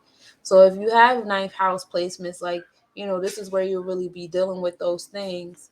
But I love the winter time though. You know what I'm saying? But I just don't like, the feeling of when it first, like within the first few weeks, the effects of it.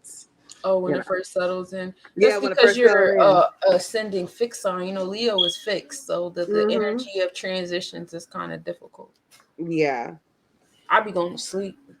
Let me know You when we going to get sleep? let me Going know night when night. we I a be couple of working. I degrees be in. overworking myself by then. I be like, yeah, I gotta get it. Nah, during transits, I'm either fighting my sleep or I'm going to sleep. There's not Yeah. really much in between that, Joan. I ain't gonna Yeah. hold you. So the ninth house is the third house ruled by the fire elements. Marks the beginning of a new identity cycle. It provides Nice. experiences for us to learn and discover who we really are, especially in the characteristics of transcendence. That is the aspect of our existence that go beyond our biography. Uh-huh. It's This is the nothing like the house of the climate. father, The father, the father, your the father father. relationship. My father's relationship. Mm-hmm. Jupiter gets along with Cancer. If your Moja and your Sagittarius energy is in alignment, and you can get into the story of, Genesis or whatever, when like Olukun is who is associated with being married with your Moja, and Mm-hmm. you know, when Olukun was trying to like do the great flood situation, and they ended up putting Olukun at the bottom of the ocean with the chains and stuff like that. And then there's another version of the story that says the Emoja was actually the one that came down and spoke to Olukun and helped him chill out. And he was like, all right, I ain't gonna flood y'all, whatever. So you had that alignment of the feminine side of your third eye, perception, your moon energy, Cancer, in alignment with your sacral chakra. And they say your moja is in alignment with Mayat. So if you apply that level of discipline from your third eye down to your sacral chakra, it'll help you with this equilibrium and rising above all things of the ninth house. So that's that tale. A lot of times we listen to the personifications of deities and we think about them outside of ourselves, but that's how you can apply it within. Indeed. Is debilitated in Capricorn. Capricorn be like, nah, fuck that optimism. We ain't got time for that. Oh, it's commonly referred. Oh, yeah. So the ninth house is also referred to the house of God. Because Jupiter was the creator. That was the, you know, the primordial water. Sometimes they give Olukun the energy of Obatala with the formation of land and bodies and people. I said PP and Right. people. Obatala rules over the sacral chakra. Yeah, it does say that. It's nothing like the primordial identity of our birth, our first appearance in the world. House one themes, nor the creative expression of individuality. Has me thinking a lot. It's giving me mermaid vibes. Okay? It's giving me King Trident. The Nomos, the Nagas, the what do they call them? The little chimeras that came out and was teaching the Sumerians and stuff. The sages, the 7 sages. Yes, indeed. That's what is given, because you know, Sagittarius energy is the sea goat. So it's the water animal, the water goat. It's like a water Capricorn. Oh, the sea goat. Oh, yeah. okay. So it is given like yeah. So what more to think about when it comes to the ninth house, and like, you know, is the search for meaning a broader and less trivial or banal direction, a purpose for greater than the individual self, something that transcends the personality of itself. It's the deep and mature adult understanding of thinking to deal with the questions of existence and identity. Okay, so that's when you reach your mature stages of life or whatever. Like your Saturn, you know, when you get up in your Saturn ages. Yeah, that's why Jupiter and Saturn fucks with each other. Right. It's like more like self-realizations in your interpersonal skills. Like, what am I doing? How am I making my mark in society? What am I doing out here? What's the purpose of my life? Why am I Right. here? Why was I made? Start expanding your philosophies on things. Start uprooting some of your root chakra energy. Then you come up here and stuff like that.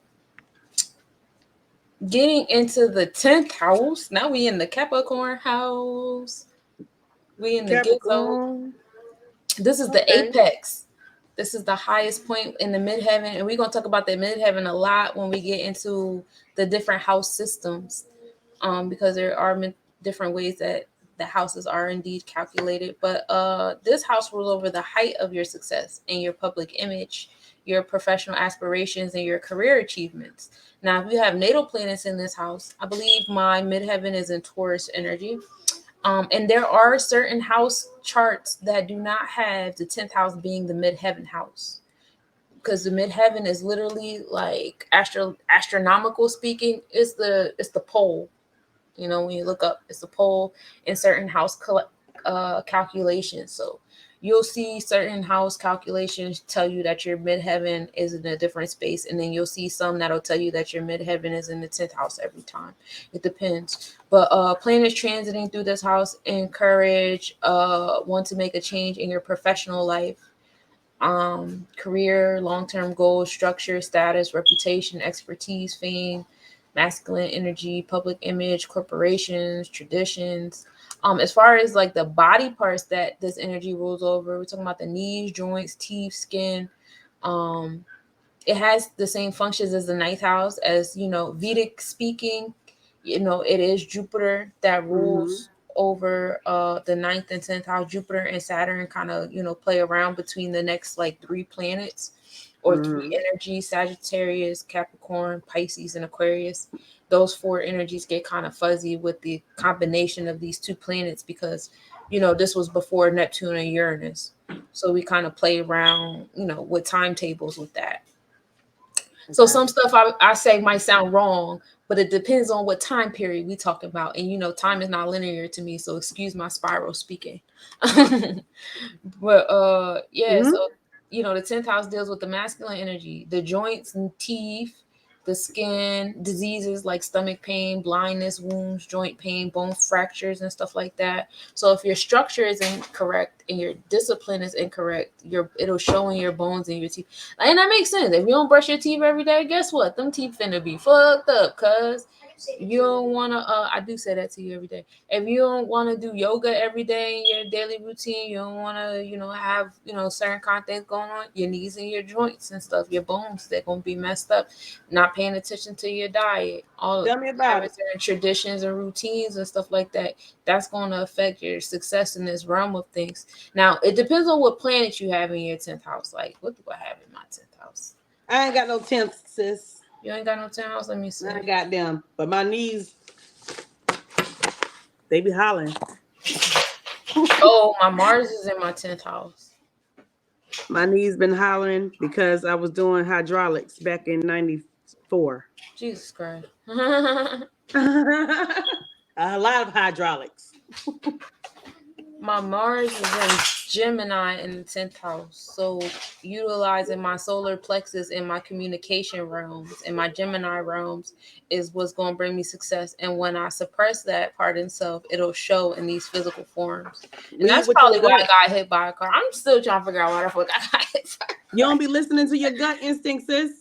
Sometimes I don't, because you know what? When I got hit, I was on my way to a space that I didn't even want to go to, because I told myself I didn't want to do. No offense to anybody in Philly, but I told myself I didn't want to do any more Philly events, and I was on my way to a rehearsal for a Philly event, and I was like, "This is gonna be the last one. It's gonna be the last one."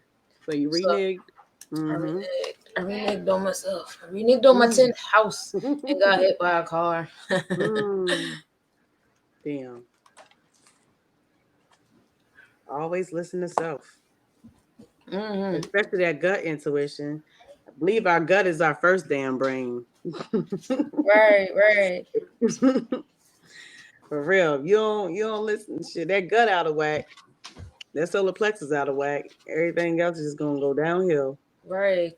This 10th house deals with your root chakra. It's exalted in Libra. And I told y'all that, Saturn loves to be in the 7th house. And balance is key here. If you have balance in your 10th house, you be good. If you don't have balance, you're not gonna be good. And then it's debilitated in Aries. So like that, like I could do it. That warrior energy being all over the place, that can mess up the 10th house. And that's probably, okay. So that's probably the Gemini and Mars, because that's Saturn and Mars combination. So I debilitate myself in my solar plexus. Interesting. And then, right, the friends of Saturn is Mercury and Venus. So, any combinations between those three beings is a good vibe. And then Saturn don't like anybody else. It's only if it ain't Libra, Mercury, and Venus. We're not really fucking with the rest of them. Okay, Saturn gonna make it difficult.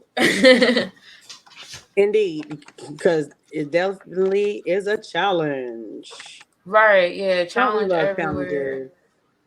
But our minds love challenges. Like I low key love puzzles like Sudoku and playing chess and shit. Like I like mind games. So that's why Mercury and Saturn get along. And Venus is like, Mercury and Venus is like discipline and order and you like playing mind games and all that. I do like playing mind games. You know what I like to do to people? I like to stare at them.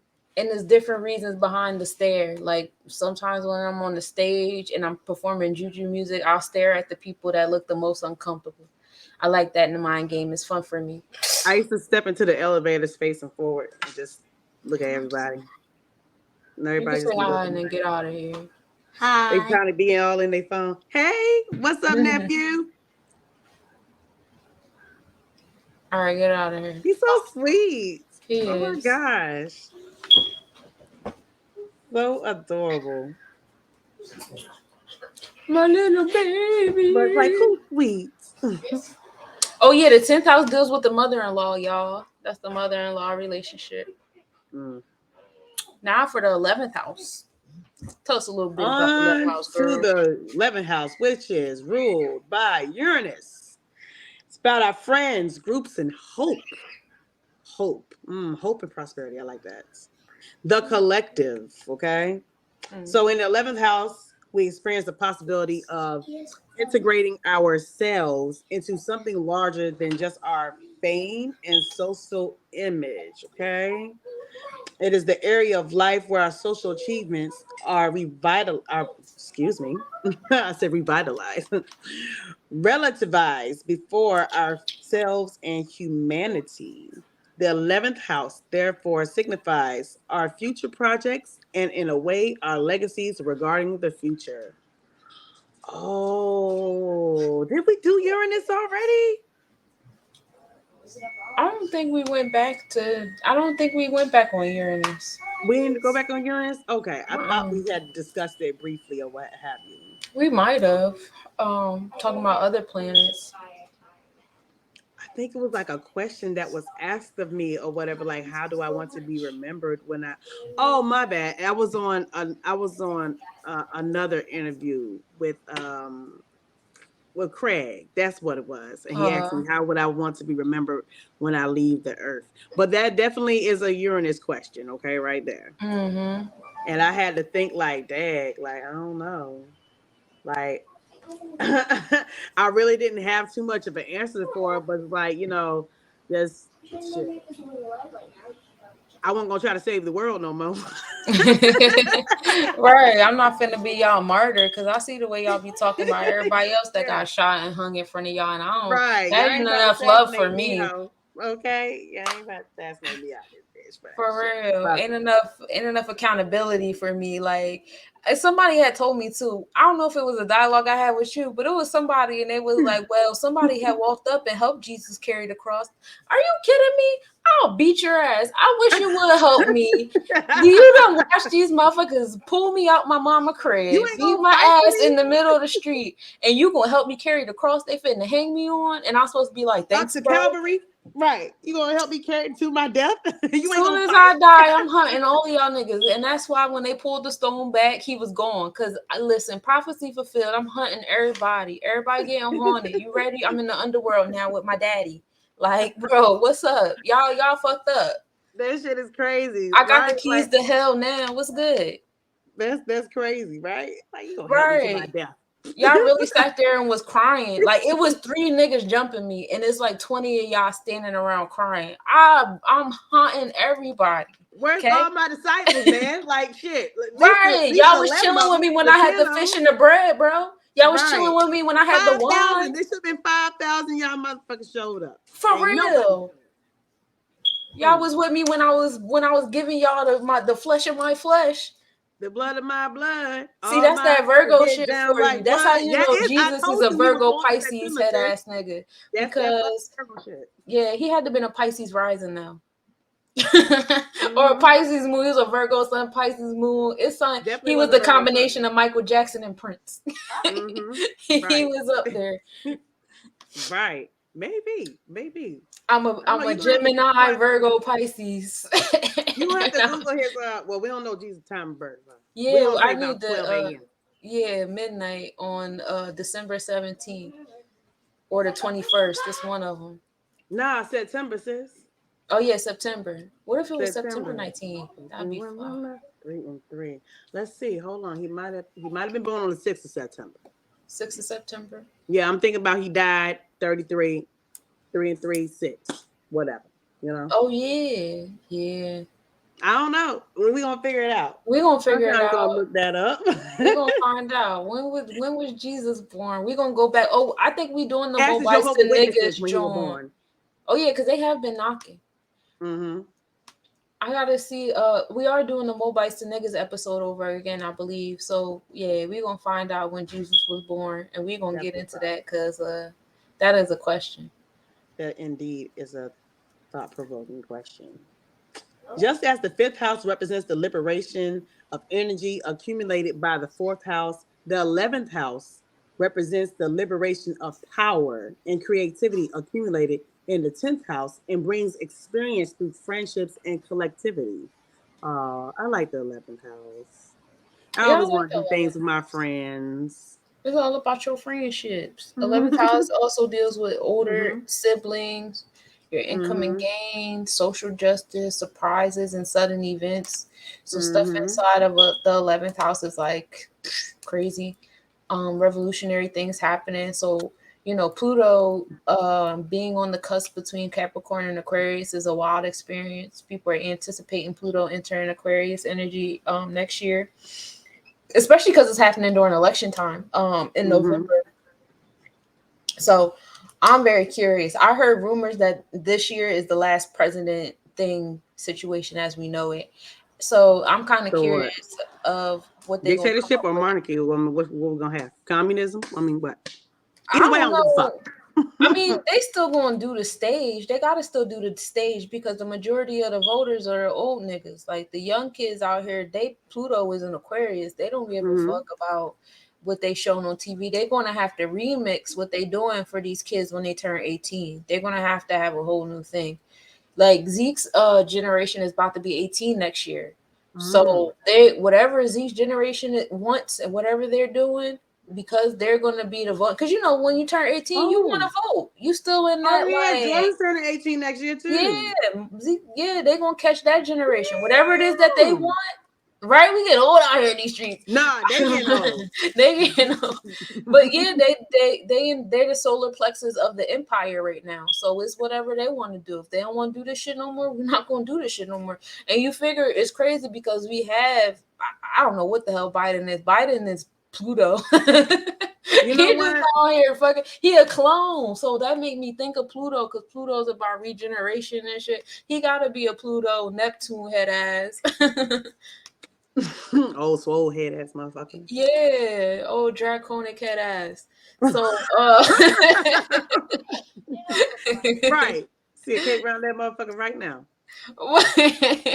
He over there shape shifting, eating ice cream right now. Hold on, just a cloak without the little fan up on the cake. Voldemort. He's slowly shape shifting into Voldemort. He's starting to look like what was that vampire's name? Nosferatu. I don't know that one. Nosferatu. That's the original vampire, the one that looked like a rat mouse in the black and white movies and shit. Oh, with the Willow's Peak. Yeah, down deep. Yeah, that's my man. He would have a Willow's Peak if he out wasn't there fucking poking kids and shit. Like, nigga, don't no kid want to be touched by you. These little kids out here know what the fuck you is. Here. So I think that I believe in my spirit that because the 18-year-olds, just like, when we turned 18, well, I know you're a little bit older than me, but when I turned 18 was when Obama came into office. That was my 18th year. So it was like, of course, even the Albions are interested in that level of diversity because the Albions are listening to hip hop too. So they have this, once upon a time, our idols were the Albions, but now we see that pendulum swinging where there's a lot of Albion youth that look up to the Aboriginals now. Like, I want to do the rap music. There's level of awareness, even in the spiritual realm. Everybody's coming back to, the Orishas and the mothers for the knowledge and the whatever. Yeah, they're definitely coming back. They're definitely it's coming back. The pendulum is swinging back to the Aboriginals. So it's it's whatever our generation want to do, and it looks like our generation. Does your son give a fuck? Because I haven't heard an 18-year-old give a fuck yet. My son don't give no fucks. You know what I'm saying? Yeah, my kids don't care about that stuff. So I don't know what they're gonna. They're really gonna have no fucks back then. I mean, what? 18 is 9. 18, I cared. 18, I cared. I was hype about Obama. Oh, well, I was 22 when Obama came. So at 18, who was in office? It had been still, I mean, it had been George It was W. Bush. Bush. Yeah, that doesn't You sound know like I a wasn't giving fun no fuck. election year. Yeah, I wouldn't have gave a fuck neither. That was not the time to give a fuck. Definitely wasn't giving a fuck, Mm. Not at all. But Shit. 2008 was a big awakening too, because that's when Neptune entered Pisces. So to Mm. so to have that unlock at that year and then have such a big influx of 18-year-olds, because that was a big influx. 19, it's a lot of 1990, 1989 babies out here. So, having that influx around that, as above, so below, man, for real, for real. In a nutshell, like the divine alignments. It Um, is. so I'm excited to see, what our kids transmute, because I feel like our kids are going to transmute things that we haven't even thought of, because we still don't think outside of those boxes, even within, our desires of wanting to recreate, our empires that we had once upon a time, which I still don't fucking understand why. But like, even in that mindset, we still go back to those hierarchies of authority and try to implement them in our organizations. You know what I'm saying? Like, oh, we got the village. It has to be an Indian chief. It has to be people here, this, and this. But our children, they don't have that sense of those things. So it's interesting to see, because they're more turning 18 interactive, with like that with each mindset. other. Yeah, they're all Yeah. about like group activities and shit at that age. You know what I'm saying? Like group Mm-hmm. interaction, shit like that. Like I don't think we look for. I don't think at 18 I was looking for like leadership. You know what I'm saying? I just wanted to know more or whatever and participate more in more shit with my friends.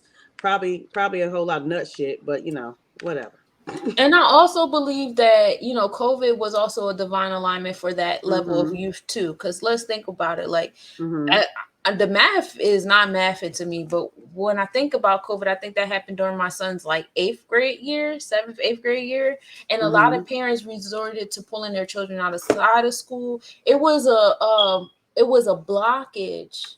It was a lot of air energy, a lot of blockage towards children staying in that indoctrination for a whole 4 or 5 years, which would have been the last set of roots being put into the sacral chakra of our children. They didn't get a chance to indoctrinate that stage of our children because COVID happened. You know And what I believe?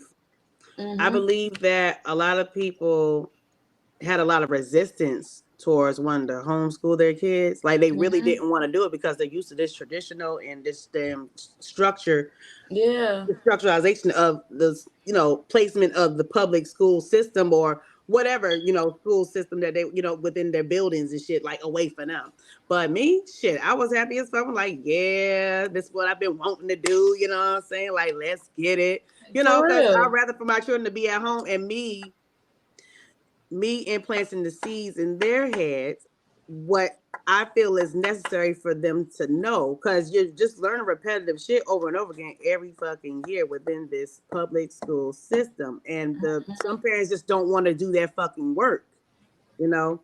But it is what it is. I get it or whatever, but I mean, because some people have to go to a 9 to 5, traditional 9 to 5 or whatever, need daycare, or they ain't got time to make sure that the kids got to do all this. But everything was shut down though, so you had to be in that space with the children. And I think a lot of people Right, don't really want to be around their children and right. teach them that shit, because guess what? That shit was passed along so many generations with their parents and their parents or whatever, So, And then but you got I to think found. about their Pluto placements. Their Pluto Mm-hmm. placements are in, if ours is in Scorpio, that means that theirs was in Libra Mm-hmm. and Virgo, that Mm-hmm. workaholic energy.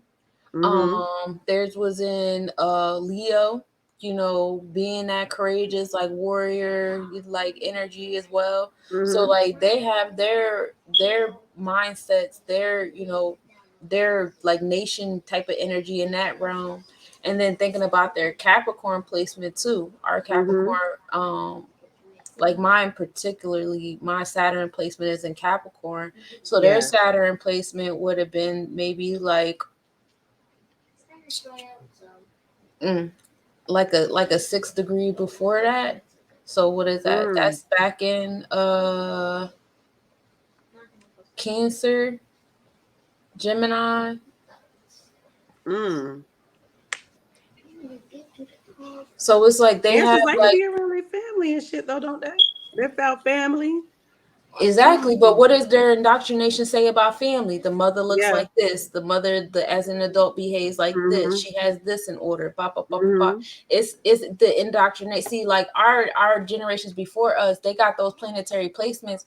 At the same token, their chakras were controlled by the public school system, the television, the Mm-hmm. indoctrination, the social construct. Whereas when our generation came up, and then was the TV in public education, but the TV kind of put some. I don't know. I realize that not everybody watched TV cartoons the same way I did, but like a lot of the cartoons I watched were revolutionary. It was all Mm-hmm. about going against the grain and teaching more and expounding and stuff like that. Whether like the way I interpreted Wishbone episodes, going back how he went back in time, and I'm like, why the fuck? The history story is wild. And then, Carmen San Diego, the different places of where she would go to and paying attention to the culture around there. A Yeah, I used to Bug's watch Life, them. Oh, you know Ants, what I used to watch? Secret of Ren Nim. 1010. Oh yeah, I used to like the Corduroy, Adventures of Ren 1010. Yeah, Carmen San Diego Rupert, was one. What's another one? Oh shit. It wasn't even Captain a, it was Planet, it was like a what they call it, Bug? When it's not a cartoon, what they the no, not that. Claymations. I was watching like AJ's Time Travelers. Okay. I'm gonna have to Google that because I have not seen AJ's Time Travelers on, but that's the shit I was on when I was a kid. The Adventures of Alex Mack, shit like that. Oh yeah, I wasn't yeah. really cartoony until probably like when I reached my preteen and teenage years. But that's the type of shit I was on. Yeah, because when I was a kid, it was like Muppets. It was like Allegra's Window and shit. Uh, A lot of Muppet stuff. What's the face? Alan Damn, that was Strange was my 94. favorite. I liked Alan Strange. I always wanted to Oh learn yeah, how to Alex read books Strange, that like was my him. shit. Like, let me just put my Yeah. hand on top of books and read that whole drawing. That's That's how I'm the trying. superpower I wanted to have. I was like, yo. But really you are. We just not reading it that fast. But you're putting your Yeah, hand, you're touching the book. You know what I'm saying? They just right, made it to where, it was God like, where he can just touch it and that's it. Like, boom, he downloaded this information. But we kind of do hmm that now though. It's we download the information now, on a computer. right. But you And that's a download it lot of our in the book. But you typically exactly. got to read through it. That's a You nice, got to that's see the a book divine first. revelation though, especially with Aquarius energy being about like publications and even like Gemini energy being in association with like electronic communication and stuff. And some of us have those placements too. Yeah. Third house placements and stuff like that. But yeah, it's all in Yeah. alignment of like the generations and how the generations are being born and raised. Like we got to be expanded a little bit with the television and stuff like that. It brought different levels of social awareness with the entertainment Yeah, that because a our lot of parents stupidity didn't wasn't have. cool. You know what I'm saying? What they're putting in a lot of the children's cartoons and shit now, or a lot of their entertainment, like is watered down and is not really um it's not teaching them anything. It's not giving Mhm. them like other thoughts outside of what the fuck they're looking at, you know. Unless it's something like some weird shit, some weird type of shit, you know what I'm saying? Like what we used to watch. Like, okay, for example, Powerpuff Girls. All right. I used to watch Powerpuff Girls. I love Powerpuff Girls. When they had bought that him shit on there, I was like, everybody made fun of that shit though, because Mhm. we sensed, you know what I'm saying? We had a spiritual discernment that it was weird ass energy, you know what I'm saying, with that Right. specific character, you know what I'm saying? It was like, what the fuck is that? And that's how they treated it in the episodes as well, But now that him is coming out in so many different um images and it's transformed so much and now it's more acceptable to where it is the norm now, Yeah, those like silly cartoons. I know exactly what you're Yeah. talking about because that's around the time I stopped watching cartoons when it got Uh-huh. like too like goof, like the jokes wasn't joking to me. And it's weird Yeah. because that was the rift. That's around like 95, 96 is when my younger siblings were born, 96 to 98. And so those are the cartoons that they actually remember more than anything. And I do see that big rift there between myself and like people my age versus like that whole 6 year difference is a big difference Yeah, that came like because later of on the like in electronic. 98. I think 98 was like big, but like Yeah. the cartoons are starting to, The Cow and transform. Chicken Yeah. and Rocko's Yeah, they started Modern getting super Life, weird like that, Ed, Ed right? and Yeah. Eddie, like they started getting Uh-huh. really goofy. And so you see that Yeah. a lot in this generation. Like these 23-year-olds, that's who they are now. They're the 23 to 27-year-olds. You Mm-hmm. know, you see them, especially the women. They're all over hip hop. That's the generation that grew up on those cartoons and that level of indoctrination. We see them Mm-hmm. growing up. You see the Krishan Rock. You see, you know, the was it Lotto and all the people Yeah. she rap with, Yeah, we see the and dysfunction. Glorilla and all the people she rap with, and you see I was like reading up on them. I was like, her and this girl, who's the other one? The one with the orange hair. girl, I don't want to lie to you, I don't know none of these motherfuckers. But I'm just saying Uh, that is a big ass difference between our shit. And that 6 year they difference literally is fighting over wild. who bent over on the cover album. You know what I'm saying? Who bent over on the cover album first? You know what I'm saying? Like, you know how like Baby would bend over, look between their legs, shit. Lil The Kim and adult Foxy version. Brown did it first. Salt and Pepper did it first. What are you talking They talking like but they having a whole battle like between like who came out with that shit first. Like y'all hoes just got here. Right, like, but that's also another riff where But it's like this is our really what you're generation choosing to had fight that about? yeah. Yeah, it's We're a having a whole disagreement thing. on this. Like all this shit going on in the world, and y'all choose to fight over. But that's all showing like the difference in the 11th house energy. Like even if you don't have any placements in 11th house, you have a certain kind of energy over your 11th house. Like my Mm-hmm. 11th house is in Gemini. So my awareness comes from like that communication and electronic communication and like, you know, having that alignment of electronic communication with my social awareness and friendship. Like there's a divine alignment there between self and social media and all that stuff. And there's a whole generation there with that 11th house placement in Gemini. Mine is in Lilith. You got your Lilith is in 11th house. Yes, ma'am. Oh, that's cool, because you were talking earlier about getting into like shadow work and dark energy work and stuff like that. That's probably Mm-hmm. like the tribe that you'll like connect to. I already do. Right? We're here. Let's I start already doing weird do. shit under the moons. I even produced a child who wants to do so. You know what I'm saying? That's I dope. think she actually does. I ain't mad. I think she does. I look forward to it. I want to learn a little bit more, but then I definitely want to get into it. That's why I was like, yo, that's what we should do for next season. We should like do the light and darkness of the chakras, slowly getting into that shit. Like, all right, we did 4 seasons. We know a lot now. We could do some shit. Oh yeah, we definitely can put in some work. We definitely could do some science on that. All right, let's get into this 12th house though. This 12th house is the Piscean house, you know, little Neptune, Neptune energy over here. This is just beneath the horizon. This is the darkness before dawn. Now in the Orisha realms, this is associated with Olokun, and we know the story of Olokun. He was the one that was trying to flood the earth, and he got chained down to the bottom of the ocean. We talked about this when we was talking about the 7th house. Wolverine.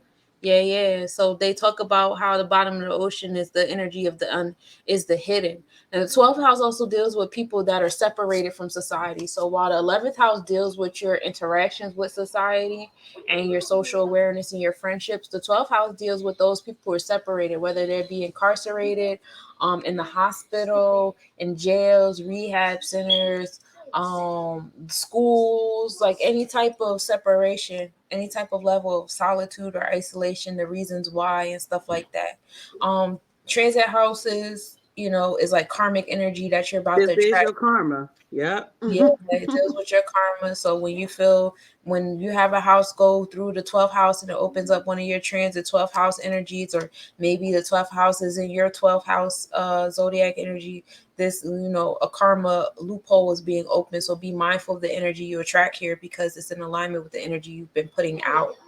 You know, it's in alignment with the deep work energy. That's why it's like a lot of shadow work and hidden subconscious energy work has to be done with the 12th house energy. This is in alignment with Nut, Amin, Amun, all that energy. This also deals with old age, afterlife, limiting beliefs, journals, diaries, your imagination, creativity in the arts, film. Your body parts is feet, toes, and your lymphatic system, your left eye, insomnia. Was left eye a Pisces?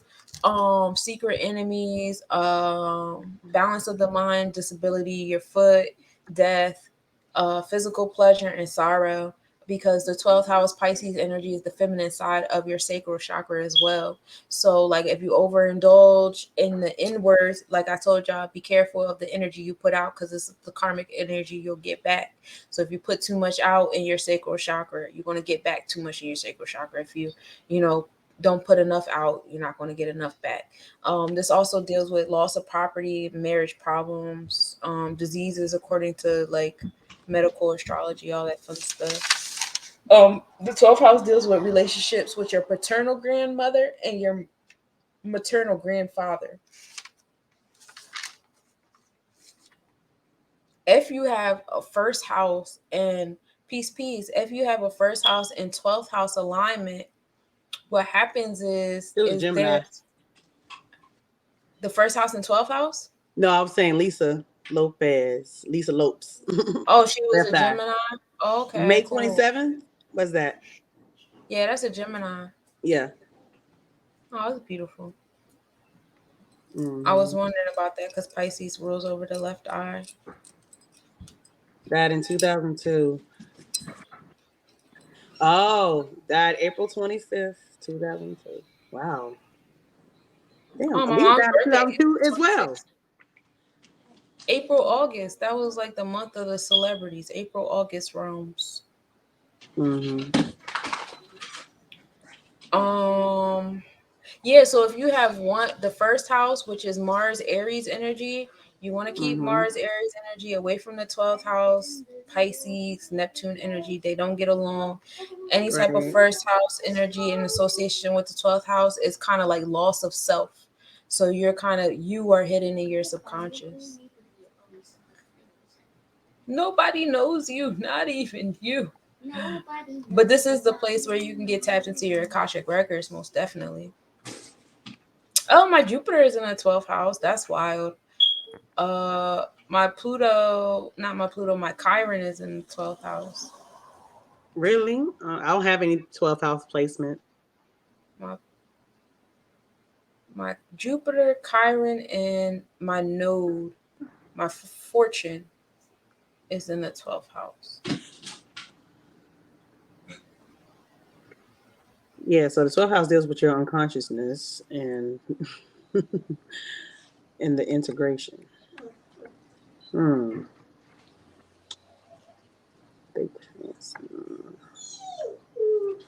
And fear. A lot of fears. Because the unknown, right?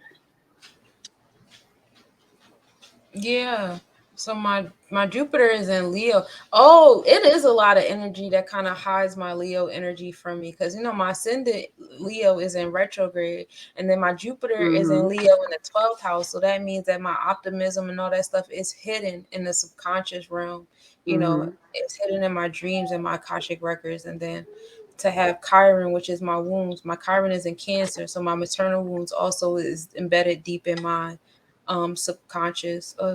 So I'm never gonna get over this cancer stuff. I don't want to speak on that. That's some bullshit. And then my fortune is in alignment with Jupiter, because the generosity and stuff there. So like by me rising above the wounds of my maternal energy, I'll get my fortune and stuff there. But I gotta do like some deep like subconscious work to do that. And of course, my 12th house is ruled by Cancer. Right. So I got a question though. So What's when you up? don't have houses in a certain placement, like I don't have a 12th house. I didn't have a 7th house.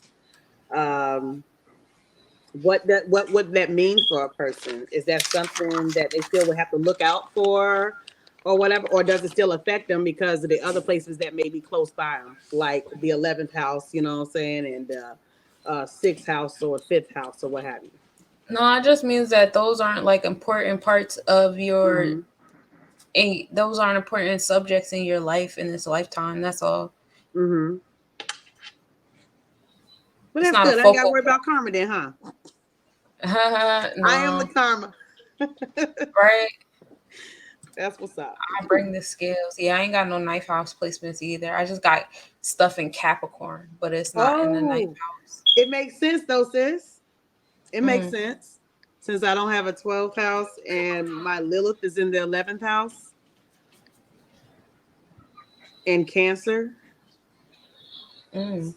Home and family triggers. There you go. And bringing the karma.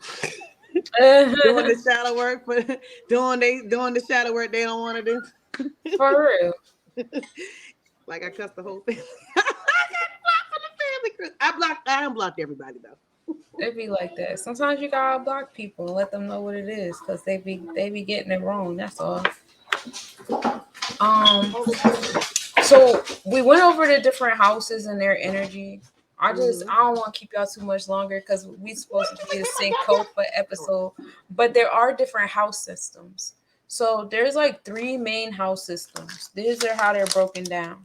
You have the first house system is the ecliptic system. The ecliptic system is divided by the ecliptic. Now, what the ecliptic is basically the pathway of the sun across our sky or whatever. And this is the early house systems. Example is Porphyry. I don't know how to pronounce stuff. The second house system is the space systems, and this is the division of the celestial sphere. So, like, if you pay attention, you see how we have a North Pole here. Well, it's the mindset that Earth doesn't really look like this straight up. Earth actually spins on a side of itself. Miles. Earth actually spins on the side of itself. So the pole will be here, and then there'll be a celestial pole here, and there's a difference between the two as they're like going in circular motion. So there's a bigger circle being created around that because of that. And that's like the electromagnetic field, and that's what the space house systems are based on. This determines how the resulting house cups relate to the ecliptic. And then the third way is the time systems. And this is when our usually you have a zodiac or a constellation, a house or whatever rising from here, and so you would time it like, okay, you're rising at this time. It took you this amount of time to get from here to here. So we timed it, took the time, and divided it into three equal parts. Or we just divided it into the parts that needed to be added. Some people take this quadrant and flip it down to this quadrant, and then it automatically creates space for these three quadrants. So that's in a nutshell.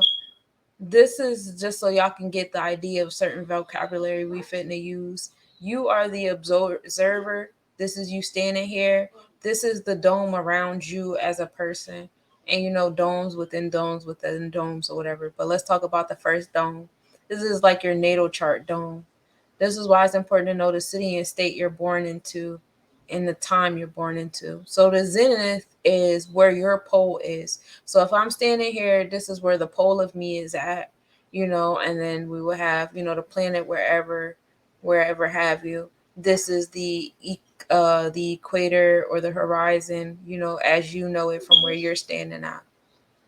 And then they would do there's certain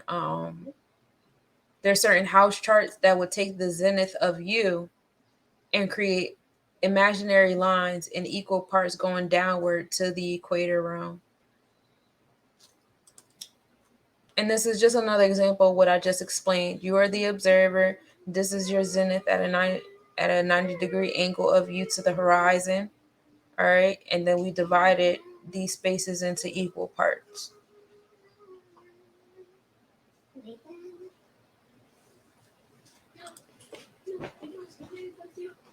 This is how, like, when the zenith is, divided around you, this is how we apply it to the about of you.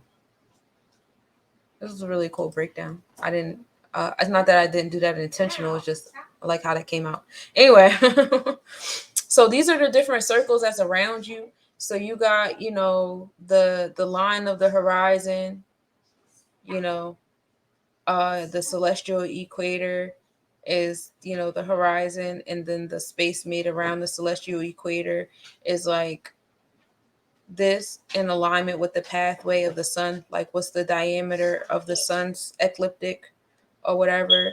And so that creates like a big dome circle around you. So it's the mindset that the sun actually evolves around the earth, or the sun's like relation to the earth. And that's because you, the observer, are at a standstill here. So it's basically talking about the sun's pathway in relationship to where you are, creating 90-degree angles around you.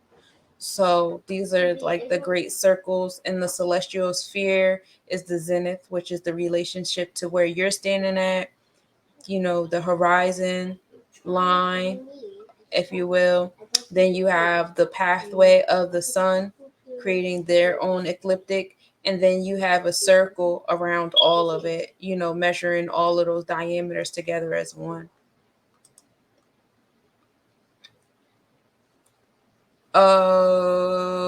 And this is basically just okay, so the whole sign, what is this, Placidius? This is Placidius right here. Placidius is considered a time situation. All right. So this was created in the 17th century. This is the one that we use the most. This controls the time that it takes to get from the ascendant to the midheaven. All right. So we look at where the ascendant is and we time it. And it's like, oh, it took this long for this planet or, whatever to get here, from this house to get here. And then this time is divided into 3.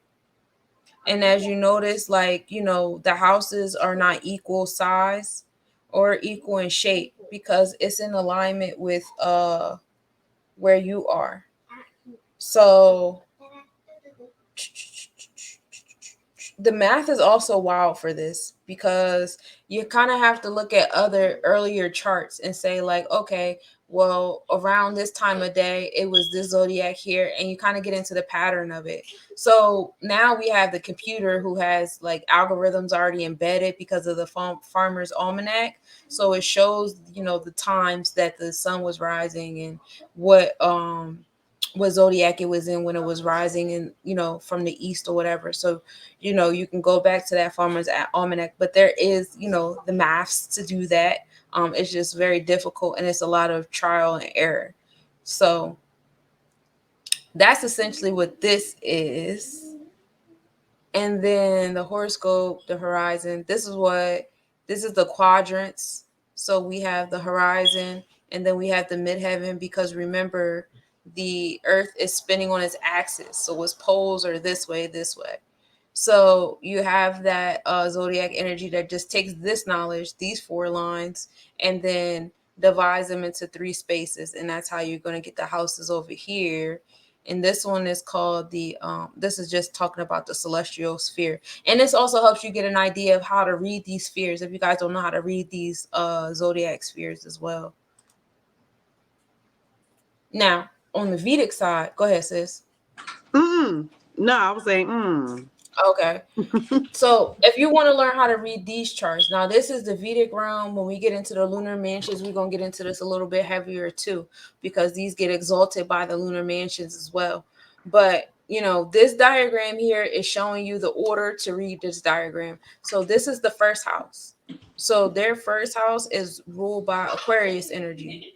You have Aquarius energy in the first house, and we done went over who's friends and foes here. So the first house is associated with Mars, right? And Mars has Aquarius energy. We know Aquarius energy is associated with like Jupiter, Capricorn energy. When we're in the realms of Vedic, because Uranus, Neptune, and Pluto don't fully exist here. So you have that energy there. Aquarius is ruled by Saturn. Bet. So you have Saturn and Mars there. And we said that Saturn, Aries energy or Mars energy is actually debilitating to Saturn. So this is a harsh energy in the first house. We already got friction in the temperament. And then the second house is here. So the second house is ruled by 12th energy. So the second house is ruled by Pisces energy. Pisces energy is associated with Jupiter. So we know Jupiter actually it doesn't have really much of a care or attraction to Venus in any type of way, to be honest. So it doesn't. It's not that it doesn't matter, but it's not like a big deal or a little deal. But to have such a planet of generosity and knowledge and stuff like that, to have that kind of Mm-hmm. zodiac energy on top of the second house is dope because second house is the energy of possessions. Mm-hmm. This is the third house. Then you get into the fourth, and then the fifth, and then the sixth. So how I would read this here, let's talk about this. The sixth, so this is the sixth house. The sixth house is ruled by four. Four is Cancer. So Cancer energy is the lord of the sixth house. So that home and family likes to have the health, wellness, and daily routine. Also, wellness over your nervous system, your mind, your eyes is a big deal here for Cancer energy, right? And then you're saying that my moon and my Mars is in Cancer in the sixth house. So that's what you're saying here in this energy. And we know moon and Cancer, moon owns Cancer energy, so it likes it here. The sixth house is Mercury energy. The sixth house actually is the enemy to the moon. So, there's some friction here with, your emotional self and your integrity and, your moral code and your patterns and stuff like that. And it's happening in your space of motivation in your moon. That's the energy, you're giving off. That's your emotions and your motivation, your ambition. So, that's how you will read this, in the Vedic chart. And then you will go, over into the seventh house, then the eighth house, then the ninth house, the 10th, the 11th, and then the 12th. So their 10th house, I mean, Capricorn is in their 12th house. So they have structure. They might have been like a spiritual, um, they might have been like a spiritual, like a gatekeeper, if you will. Like these people are going to be the ones that construct the courses and the books and stuff like that for you know spiritual practices, religious practices. You might see them in the pulpit. You might see them creating DIY or how-to books and stuff like that. So this is how you break down this chart in the Vedic realm, how you would read that and stuff like that. So that's that. you know um because we went over the houses, you now know the numbers in correlation with the energy. One is Aries, two is Taurus, three is Gemini, four is Cancer, five is Leo, six is Virgo, seven is Libra, eight is Scorpio, nine is Sag, 10th is Cat, 11th is Aquarius, and 12th is Pisces. So, when you see these numbers in here in these spaces, that's exactly what you're looking at. You're looking at those zodiac energies, and then also having the knowledge of the planets that are associated with those zodiac energies as well will give you an idea of the different energies. So that's there for the Vedic astrology.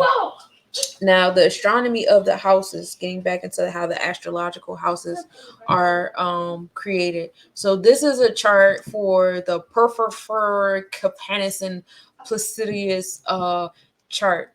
So these are the time charts I was telling y'all about. Well, the chart is the equinox and solstice. This chart perfer is the equinox and solstice lines, which we know is the perpendicular, vertical horizon. It deals with the seasons. So this one actually deals with the seasons and dividing the seasons by three equal parts. The 10th house is always midheaven here, okay, and is built on the quadrant system. So the word horoscope, reminding the horoscope word actually means that which marks the hour, time, or season. So that's what houses tell: the time, the hour, or the season. All right. So in this one, it's telling you the season. What season are we in? That's what this chart tells. The companion chart. The companion chart is the chart of time. So this one, no, I'm sorry, this one is space. So the meridian on this one, which is this line right here, is starting at the divine prime vertical. Okay, you know, and then it's divided into three equal pieces. See, how about rewind? One, two, three are equal. This is your zenith. We talked about the zenith. That's where you're standing at, right? The 90-degree angle between you and the horizon, which is this black line. So that 90-degree angle between you and the horizon is the zenith energy. You know, you see the zenith being divided into 3 equal parts. You see them around you. Now, looking at this, you could tell the higher you are, the skinnier the houses are. So if you're in a space by mountains and shit, your houses are smaller for you. All right. But if you're by the water, you in lower area, the houses are bigger for you. So this is where the discrepancies with space houses come from, because of the different sizes, because we like to think that everything is a perfect circle and stuff like that, but these are how the houses are created. As you can see, like the H1, H12, da da da da. Now you see the prime meridian, which is the perpendicular line here between the zenith and the horizon. That tells you the cusp of the first house going into the 12th house. So this all right here is the first house. Where this right here is the 12th house, and the ascendant is the line between the ecliptic and the horizon. So, you know, that's how you look at different charts, and you'll say, well, over here, my ascendant is here, over here, my ascendant is here, and that's in relation to space and where you're standing at. So all that to say, the progressive chart is actually really important for you, because the progressive chart talks about how you are expanding as you move. I live in Jersey. When I lived in Virginia, my ascendant house was different because I was in a different city and state. And that makes sense, because while my temperament over here in Jersey gives off a certain energy, with my ascendant being in Leo, when I go to Virginia, my ascendant, the temperament, the energy I would give off will be different. People will receive me different down there. It would also change, you know, the different relationships I have in my 4th house with the home and family. You know, your home and family structure is going to be different where you move. The descendant energy, like the energy you receiving from other people and stuff like that. That 7th So how house, about the when you move one-on-one closer, like relationships. to the equator? The You closer to know. you are to the Mhm. equator from this Mhm. model, the Mhm. wider your positions are. And then also, Mhm. okay, so in this one, it shows, so you're going to experience all 12 houses on in this model, right? But there are some models where you don't experience all 12. So we can get into that one.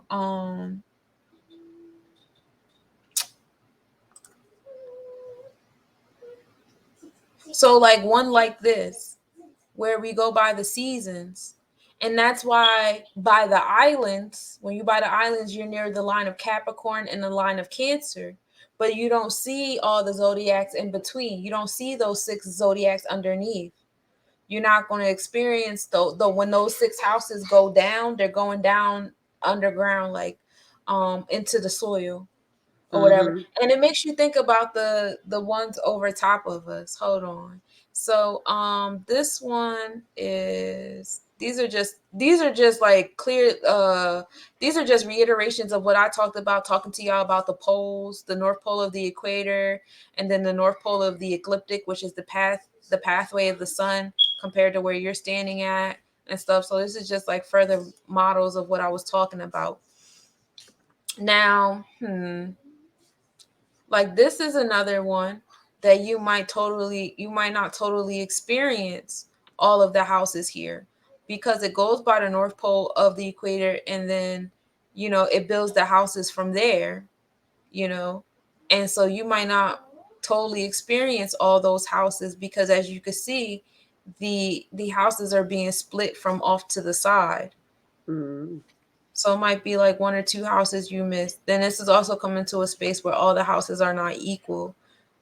This house system, I'm trying to find which house system. Oh, this one, yeah, Regal Mountains, whatever the fuck. This is another space system, okay? And you see how it goes from the side. This is the point right here. The meridian is here, and it's projected from the pole of the equator. So now instead of starting from north south pole, now we're starting from the east west pole. Mm. So when they start from here, and this is usually how we think in our minds without even really applying, you know, pressure to it, because we think about the ascendant the sun rising, and what Right. zodiac is rising with the sun. So Mm-hmm. even without effort, we kind of combine all of these concepts in one when we think about zodiacs before we know the actual structure of houses and zodiacs. So it's pretty interesting. But anyway, so if you look on this model, it starts off by this side of the horizon, and it creates the equal houses from there. So in this realm, yeah, you would only be experiencing whatever zodiacs is over top of your dome, which will most likely be the six, and then the ascendant, starting down the bottom of the earth. And this would be like ascendant to 12th house energy here. So it's really about finding the four main lines and dividing the four main lines into three equal parts. And they don't always end up equal throughout the equal parts, because nothing is perfectly symmetrical here. The Campanus house system, this is another space system. Um is also, the meridian is a big important part of the space system, because this is the starting point. This determines the starting point wherever the meridian intersects with. Again, we're talking about the south pole of the horizon, again, for this model, and then dividing it into equal parts. Divisions are projected by the pole onto the ecliptic. So the ecliptic is this red line here. That's the pathway of the sun, right? So Right. where the pathway of the sun aligns with the horizon of Earth, again, it looks crazy because they're showing you what the Earth would look like if it was standing like this. But the Earth doesn't Right. stand like Tilted. this. The Earth stands like this. So that's why Mm-hmm. the line looks curved. But in your mind, you're like, shouldn't the line be straight? No, it's not going to be straight, because that's not the way the sun goes. The sun goes to the sideways. So this intersection of the ecliptic and the horizon is the ascendant. This is what we be thinking of, right? When the sun rises here, whatever zodiac is here, that's where we're rising. And then we, keep going up from there. We divide into equal parts. So it's the ascendant going up into the zenith, which we talked about is where you're related to, which is why the progressive chart astrocartography is big here too, y'all. Astrocartography is big for these houses too, because as you move, they move. Mm. So, and then the elevation that you're at matters too. Like you said, like the mountains and the waters and the valleys, all of that Yeah. matters, because that Mm-hmm. changes your elevation to the relation of the zenith and all these equal parts here and how they relate to you. You might be getting the skinny part of this house, to where now your house on this chart might be into 11 instead of 12. So Right. yeah, we move from the ascendant, and this is the 12th house, the 11th house, the 10th house is always going to be at the zenith, because that's midheaven. That's the highest point. All right. So that's there, and that's the Campanus house. Um is yeah. I talked about that. I'm gonna repeat myself. Um Now these houses deal with time, right? This is the Alcibiades house, and this was discovered in the 10th century. So this is the point on the ecliptic that is natal ascendant. So where you were born at, your zenith, where you were located, Mm-hmm. is in relation to, where what was ascending at that time that you were born. And then the earth rotates until this natal place rises to the midheaven. All right. And then that time that it takes for your natal ascendant to rise to the midheaven, that time is trisected. So this is the most interpersonal one, I think, because as far as interpersonal going towards your natal chart.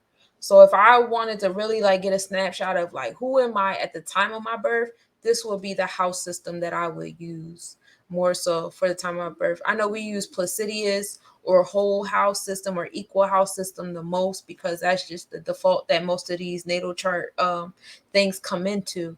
But I personally would go with this one, because this one specifically says, hey, we care about the houses at your natal chart point. You know what I'm saying? And so this one is the one that divides it into minutes and stuff like that. And again, you'll see here how some of the houses are larger than others. That's just how the cookie crumbles for that one.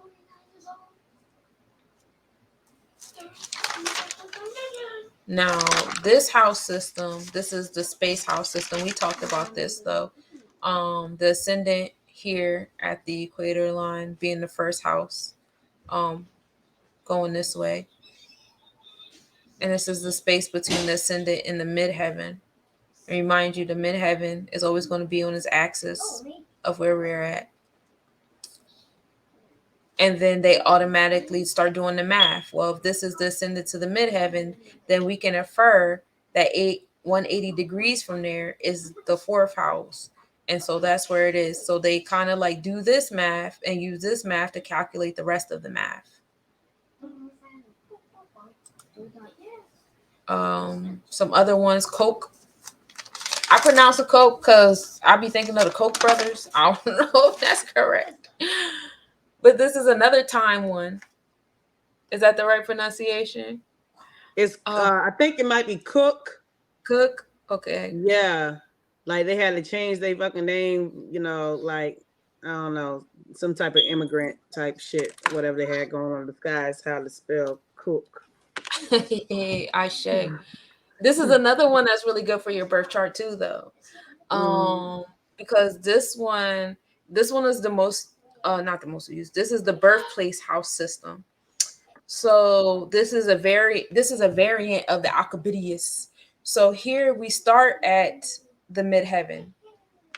So we start here and we look up at midheaven and we're going to work backwards to the ascending and think about how much time it took when the MC was ascending. So it's kind of like a guess thing, like, okay, I'm looking at the midheaven at 12 noon and it's such and such. So how long did it take for such and such to get to midheaven at 12 noon? That determines what this quadrant is. And that's why you'll see that 12th house quadrant be huge majority of the time in this realm, because it's not really about dividing equally. The ascendant of each time has house cups, so everything is in alignment with cusp. And you'll see that the Placidius house doesn't really deal with cusp. They kind of blend in, and I'll explain that in a moment, because I know I started confused. I'm not confusing myself, but I feel confusion. But this is the most simple to calculate. It's not much difference to the Placidius house. The only thing is in the polar latitudes, because some of the ecliptic lines aren't going to fall and set on this one, but because you have the underneath area. So this underneath area kind of like, just doing the reflection mathematics and assuming that, okay, you're going to reflect this, you're going to reflect this, but the time might be a little different, just like how, like, you have certain retrogrades at certain times of the year, you have retrogrades at certain times of the day as well. So this is associated with that. So whereas we talked about we go through a lot of shifts and movements throughout the day, within the hour. Right. So the Placidius is going from ascendant to midheaven. The Koch is going from midheaven to ascendant. All right. That's the difference between those two houses. There's not much difference in number, but if you're into numerology and the numerology associations with the planets, it's good to know both. Now the whole house system, that's like one of the easiest, like cut and dry, baby. Whatever the zodiacs is doing, the houses is doing. We equal out here, and you see that here. The zodiacs equal the houses, and they're going by the equinox and the solstice. So the equinox here between springtime equinox at 0 degree Aries and the autumn equinox at 0 degrees Libra. And you know what's crazy? That's where our nodes are in the transit chart right now. Our nodes are in 0 degree Aries and Libra. So we're moving towards, balancing scales. Is it the North Node in Libra or the South Node? I forget. But I know that that's our nodes right now in the transit. And Pluto is square our nodes right now. And that's going to be happening throughout the year with our node and in that area with Pluto being square our nodes. So that means that there's going to be some restriction there in the realms of transformation and, the pendulum swinging and stuff. So like, I know our spiritualists, I know, the battle is difficult right now because it seems like, we're walking in our power and our purpose, but that indoctrination is still trying to keep a hold in the realms of capitalism and social hierarchy and entrepreneurship and all that stuff like that. And that's the tug of war that happens with Libra and Aries being square Pluto, because Pluto deals with joint ventures and not just, sex and power, but also some level of funding monies that come with, you know, sitting in your power, the inheritance that comes with sitting in your power. So, Yeah. and then Libra deals with wealth and balance and harmony, and then Aries is dealing with new beginnings and that pushback, the warrior like energy. So you have, those things happening. So that's a little transit information for y'all. But yeah, so the whole house system, this is just, doesn't matter what, it's just equal.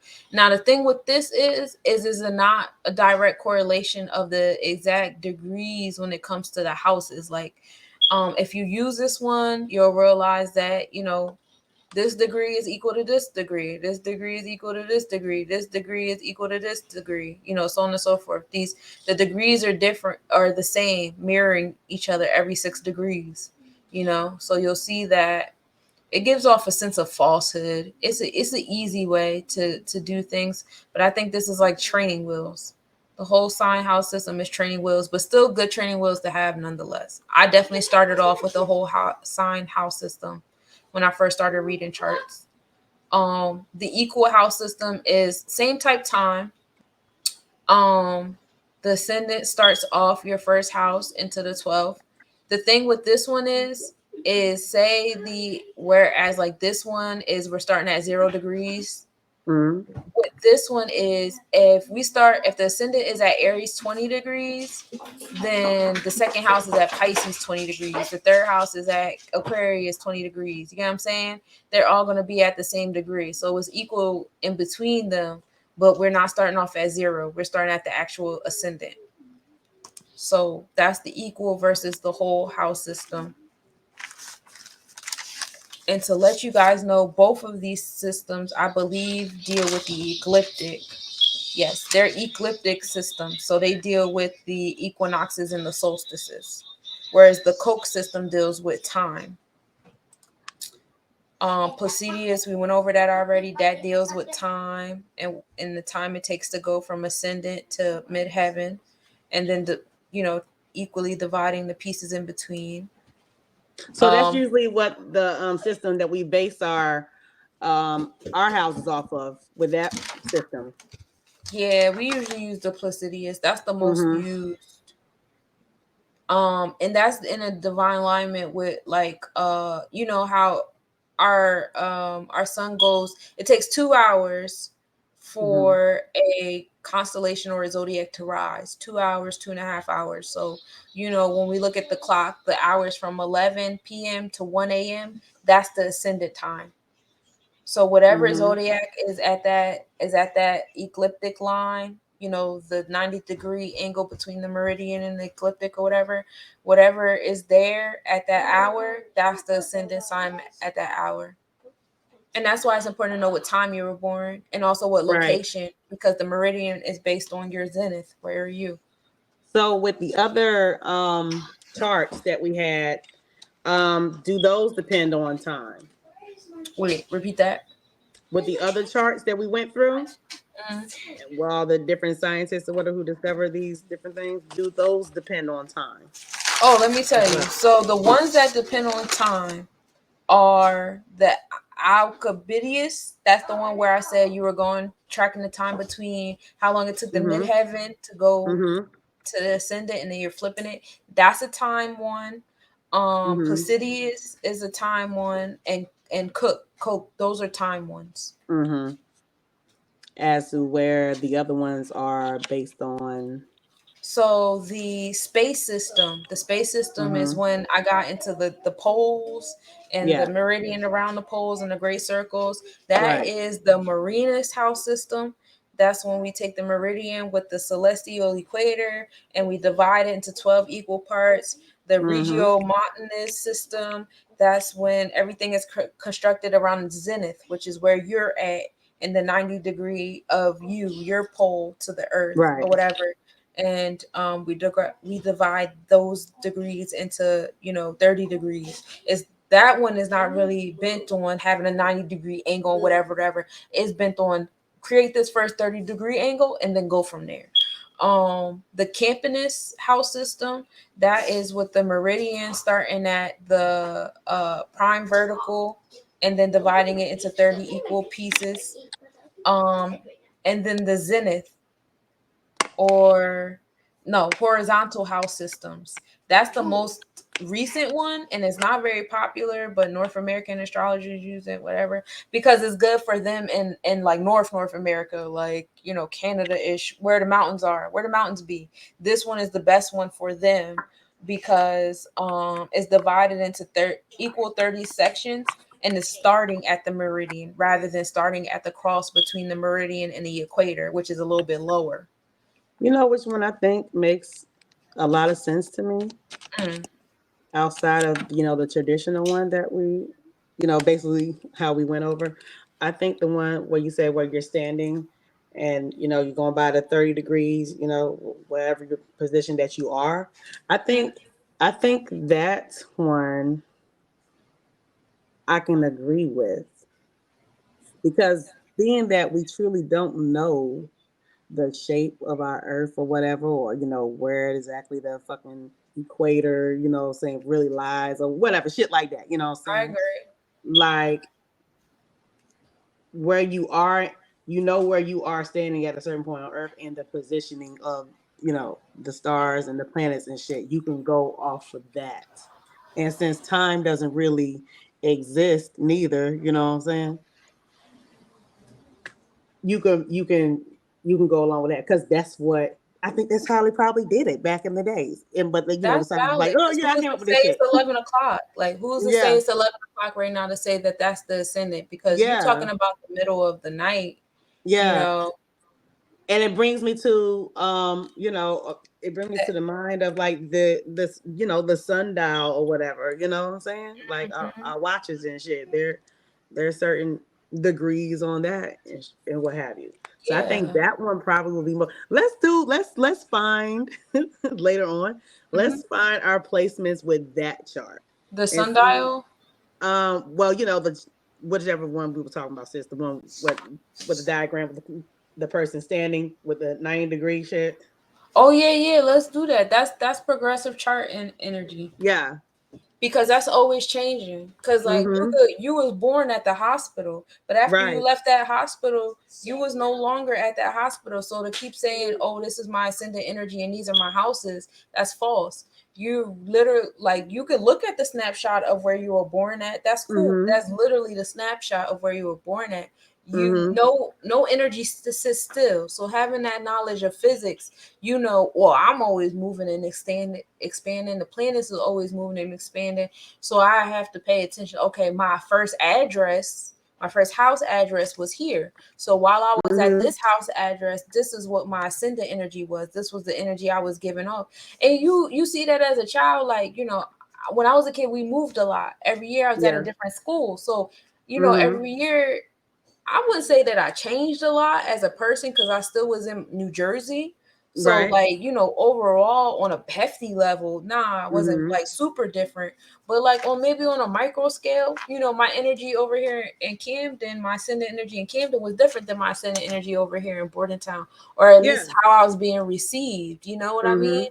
And Yeah. that's all house energy, your personal house energy. How does that energy, in those different places? Yeah, it's not where you from, it's where you at, exactly. Those Right. different placements, they change. Like, how did I feel about myself being in school in Camden versus being in school in this energy over here, being in Bordentown, and how am I being received? Those are all houses, because houses is where the energy is going, right? So Mm-hmm. where is the where you know Yeah. Where are we going? where are we at right I now? mean, and It's when you always changing. walking, you ever just be walking, you know what I'm saying? Just look up at the sky and like it's moving along with you. But when you standing Yeah. still, ain't nothing moving though, right? But as Hmm. you going, it You is see it. it doesn't look like it's moving when you standing still. I used to feel like the star, It like at moves with you. nighttime, I used to feel like the stars were chasing me. They are. Yeah. They are. That's whatever star it is, though. You know what I'm saying? It is. They all moving around you. Shit. Hmm. We are the world. Mm-hmm. That ass. Like I can sit right here, look outside, like, yo, ain't nothing moving. But as soon as I start walking and looking up, I'm like, yo, We all everything's moving moving. now. We all But that's moving. the space systems. The space Mm-hmm. systems is the meridian. The meridian is the great circle that passes the north and south pole of the Mm-hmm. celestial equator, not the earth equator, the celestial equator, and how it's being split up. And that's the space systems. Now, we went over time system and space systems. The third system is the ecliptic system. And that's when we talk about the equinox and the solstices. The Mm-hmm. solstices are, top to bottom, the equinoxes is left to right. And then we create, we split those up evenly in between time. Now, Mm-hmm. the ecliptic systems are equal house and whole house, and that's the ones that I said was 101. Like that's, we start off with those. Everybody got the same degrees, everybody got the same energy. We out here. That's ecliptic, easy peasy.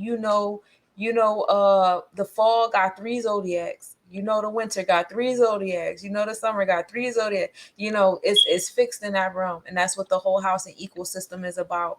And then the porphyry house. This is also the same mindset, dividing the equinox and solstice into three equal parts.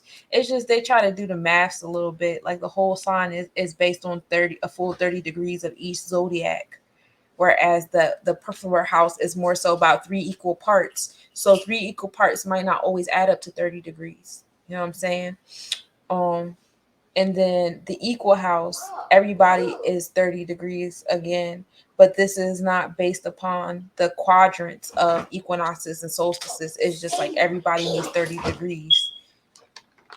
And in that space, an equal house, that's when the 10th house isn't always the 10th house. Like the midheaven isn't always the 10th house. It's whatever that 10th 30 degree is. You know what I'm saying? Mm-hmm. So that's what you deal with here. Now this topocentric, this is a another time system. So this is you. So this is like the mindset that this is earth and you're on top of the earth. And so this is your relationship on top of the earth. So Okay, that's I the fuck with the model we thinking RBG. about. Yeah, this was created in 1961. So time travel with us, okay? Think about Okay. the mindsets of 1961. Okay. Okay. So this is supposed to be a refinement of the Placidius system, the time that we talked about. So if you're on the surface or whatever, then this is your relation. This is the geocentric horizon based upon where you are, where it looks like the sun is rising and falling based upon where you're at. All right. And then it's the connection there is the ascendant. And then you just keep going up from there. And that's the mindset that you're not going to touch all, 30 degrees either. So that's a whole thing. That shit's crazy though. He's standing on top of the world. Right? I think that's such a weird. We did that. What was it? The Earth maps and stuff. That I think that was a very weird concept to think we're just sitting on top of the world. Oh, we at the end. We just sitting on top of the world and shit. But yeah, we learned a lot this episode. This was a good. This was a very good Sankofa episode. I was here for it. Yeah, me too, sis. If y'all just tuning in, I'm glad I can share more, you know rewind. what I'm saying, on this episode, you know what I'm saying? Because I didn't know anything last time, so I was like, I had to come with it. Yeah, if y'all just tuning in, this is definitely one to rewind to. We did a good job on this one. This was a class. This was a class. Indeed. I enjoyed. The next episode we got is the theories of the celestial maps, girl. Oh, yeah, some more studying. More studying. We're going to get into the celestial maps. This plague on all your houses, you'll probably see a lot of this information being regurgitated because we Right, did with the talk a lot first about one. the meridians and the poles and the zenith and everything. So, we probably going to repeat a lot of that to y'all. but we're gonna get into like the different maps of the skies and the histories of the maps and stuff. So make sure y'all tap back into the first season episode. Well, this is the second season. These next 3 episodes are from the second season. So you guys can tap back into those episodes and then expound with us, about these celestial maps. I can't wait for the Mobiles to Niggas one. That was my favorite one. I've been getting into a lot of dialogue about the lineage of us, and especially going back to the Inky and the Leo episode. So I'm probably gonna, rewind back to that a little bit and bring us up to the Mobiles to Niggas on my end. Because I do want to tie in those Anunnakis with the biblical tribes in the Genesis chapter. Indeed. Where No, we're gonna do it. the pathway to sovereignty. This is another great episode. We had the goddess Denise Bay on the second season episode. I would like if y'all know anybody that want to come through and pull up and provide some information on. Otherwise, we gonna do the shit. So it is what it is. But like, yeah. Thank you. Yeah, this We definitely was appreciate the episode I you. enjoyed. Was a blessing tuning into this lesson. Going to have to recap, no cap, so much to learn. Appreciate y'all. We always appreciate you, Romeo, always coming through. Hey, mask off, crowns on, gang gang. Yeah. So this episode was brought to you by Body and Yoni Essentials. Yeah, well, we are healers over here. We curate products for your healing journey. So we do consultations as well. As you can see here, we got the Yoni soaps. We have the Yoni steam. We have the turmeric soap. You have eczema, psoriasis, any type of skin element or whatever that's just kind of pesky. I know about eczema, you know what I'm saying? And I virtually made mine disappear. So let's make yours disappear as well. And here we have the super hard. The super hard, the super hard. Not only does it make you super hard, but it takes care of your reproductive organs as well. It helps assist with that. Heals you, keeps you stimulated, focused, use it to work out, all that. So yeah, hit us up at bodyandyoni.com. You can find me at bodyandyoni.com. Oh, excuse me. Body and Yoni Essentials. It's about that time. Body and Yoni Essentials on Facebook. Body and Yoni Essentials on IG. And we'll take it back to sunshine. You know how much I humble myself. And Sunshine here with her lovely face. She is muted. I She is am energy muted. awareness See, coach. I'll top you on your humility. I'll mute myself. So, I'm brought to you by Let's Nobody's Business, Let's Nobody's Collection. We promote unity among everyone, aligning all elements of this universe, the last of the next. Y'all know I love my minerals and my metals and stones. So you pull up for some body and healing decor, as well as consultations, as well as aligning yourself with the astrology, astronomy, things of that nature of stuff. I do natal chakra readings. So I'll place your natal charts into your chakra centers. I also do gematria as well as numerology readings, aligning yourself with your name, your lineage name, numbers that keep popping up to you, your addresses, the gematria of your natal chart, all that stuff. I do all of that. I am here as your energy awareness coach and your spiritual DNA decoder. I really do love doing these chart readings. I do really help a lot of people. I can do it in one-time reading or ongoing therapy session.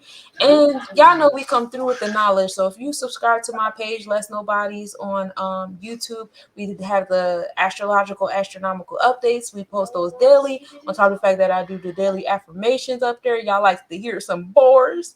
And then I have the planetary forecast bi-weekly at this moment because I've been getting in alignment with the number 14. So doing the new moon, the full moon, the new moon is a 14-day process. So bi-weekly you'll catch the planetary forecast. I just did the last one from new moon to full moon, so that from 7/17 to 8/1 is up there.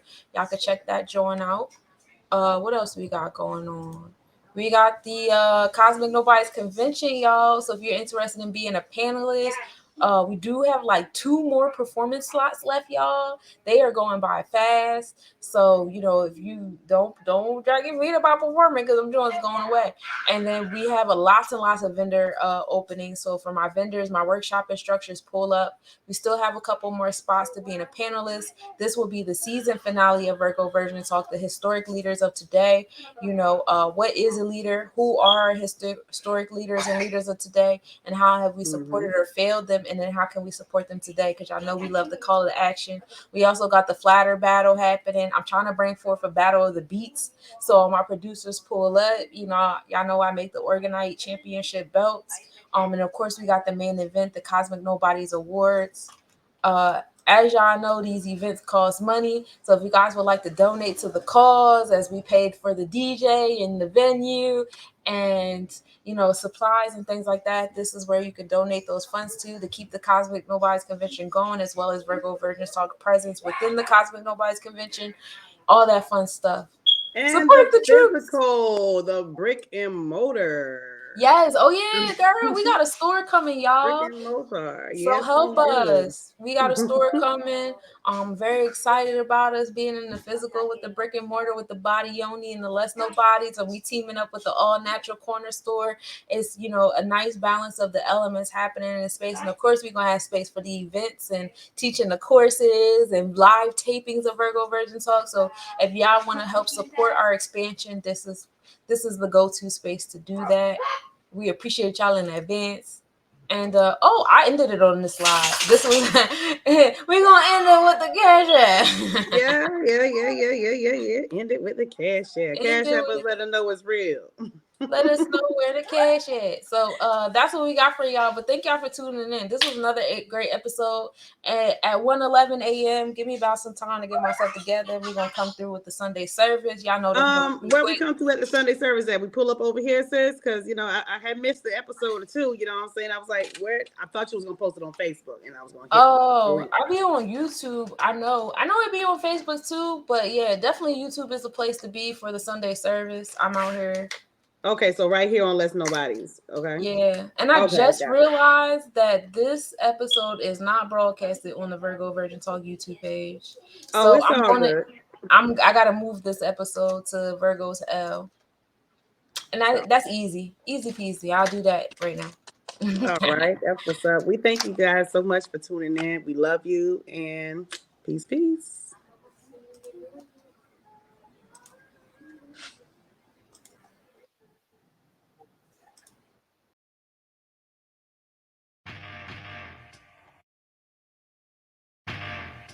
Hey, Sunshine Monet with the affirmations to enjoy your day with Sunshine Monet. You are listening to Chakra Music.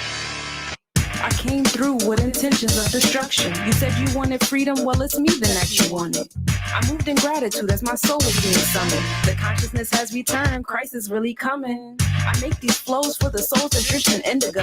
I make some goals for they glow since they was embryos. Access directives, they lectures, keep your principles. Enemies infect you, don't let them reach your pinnacles. Reversing curses that's embedded in religions. They wound up in your soul, that's why you feel tension. I'm remixing declensions before Sumerians existed. It's something in the water, don't get caught, you'll get acidic. I bury enemies, pay pinnacles to the witness. You say my name in threes, I appear in your vision. Write Iliads in me, I'm the witcher in your system. Silly as can be, there's no opposite in infinite. I'm the goddess of crossroads, touching all directions. With the skull and crossbones that cause to the vexes. I applaud the protectors, I'm the god of inflection. They see the demon in me and still pause the respecters. I need no translation, vibrating from universe. My throat mansplaining while my yoni do the work. Mask off, crowns on, bombshell on all the arts. Mask off, crowns on, bombshell on all the arts. Mask off, crowns on, bombshell on all the arts. Mask off, crowns on, bombshell on all the arts. Enoch 7 prophet, move like the four winds do. My energy is useful, my thoughts are old school. So I move with a Bob Slim. Say I'm sexy, haircut like Anita Baker, real lovely. Caught up in the rapture, it's kind of risque. Kisses and faces on public is real frisky. Touche. You are listening to Chakra Music. Mask off.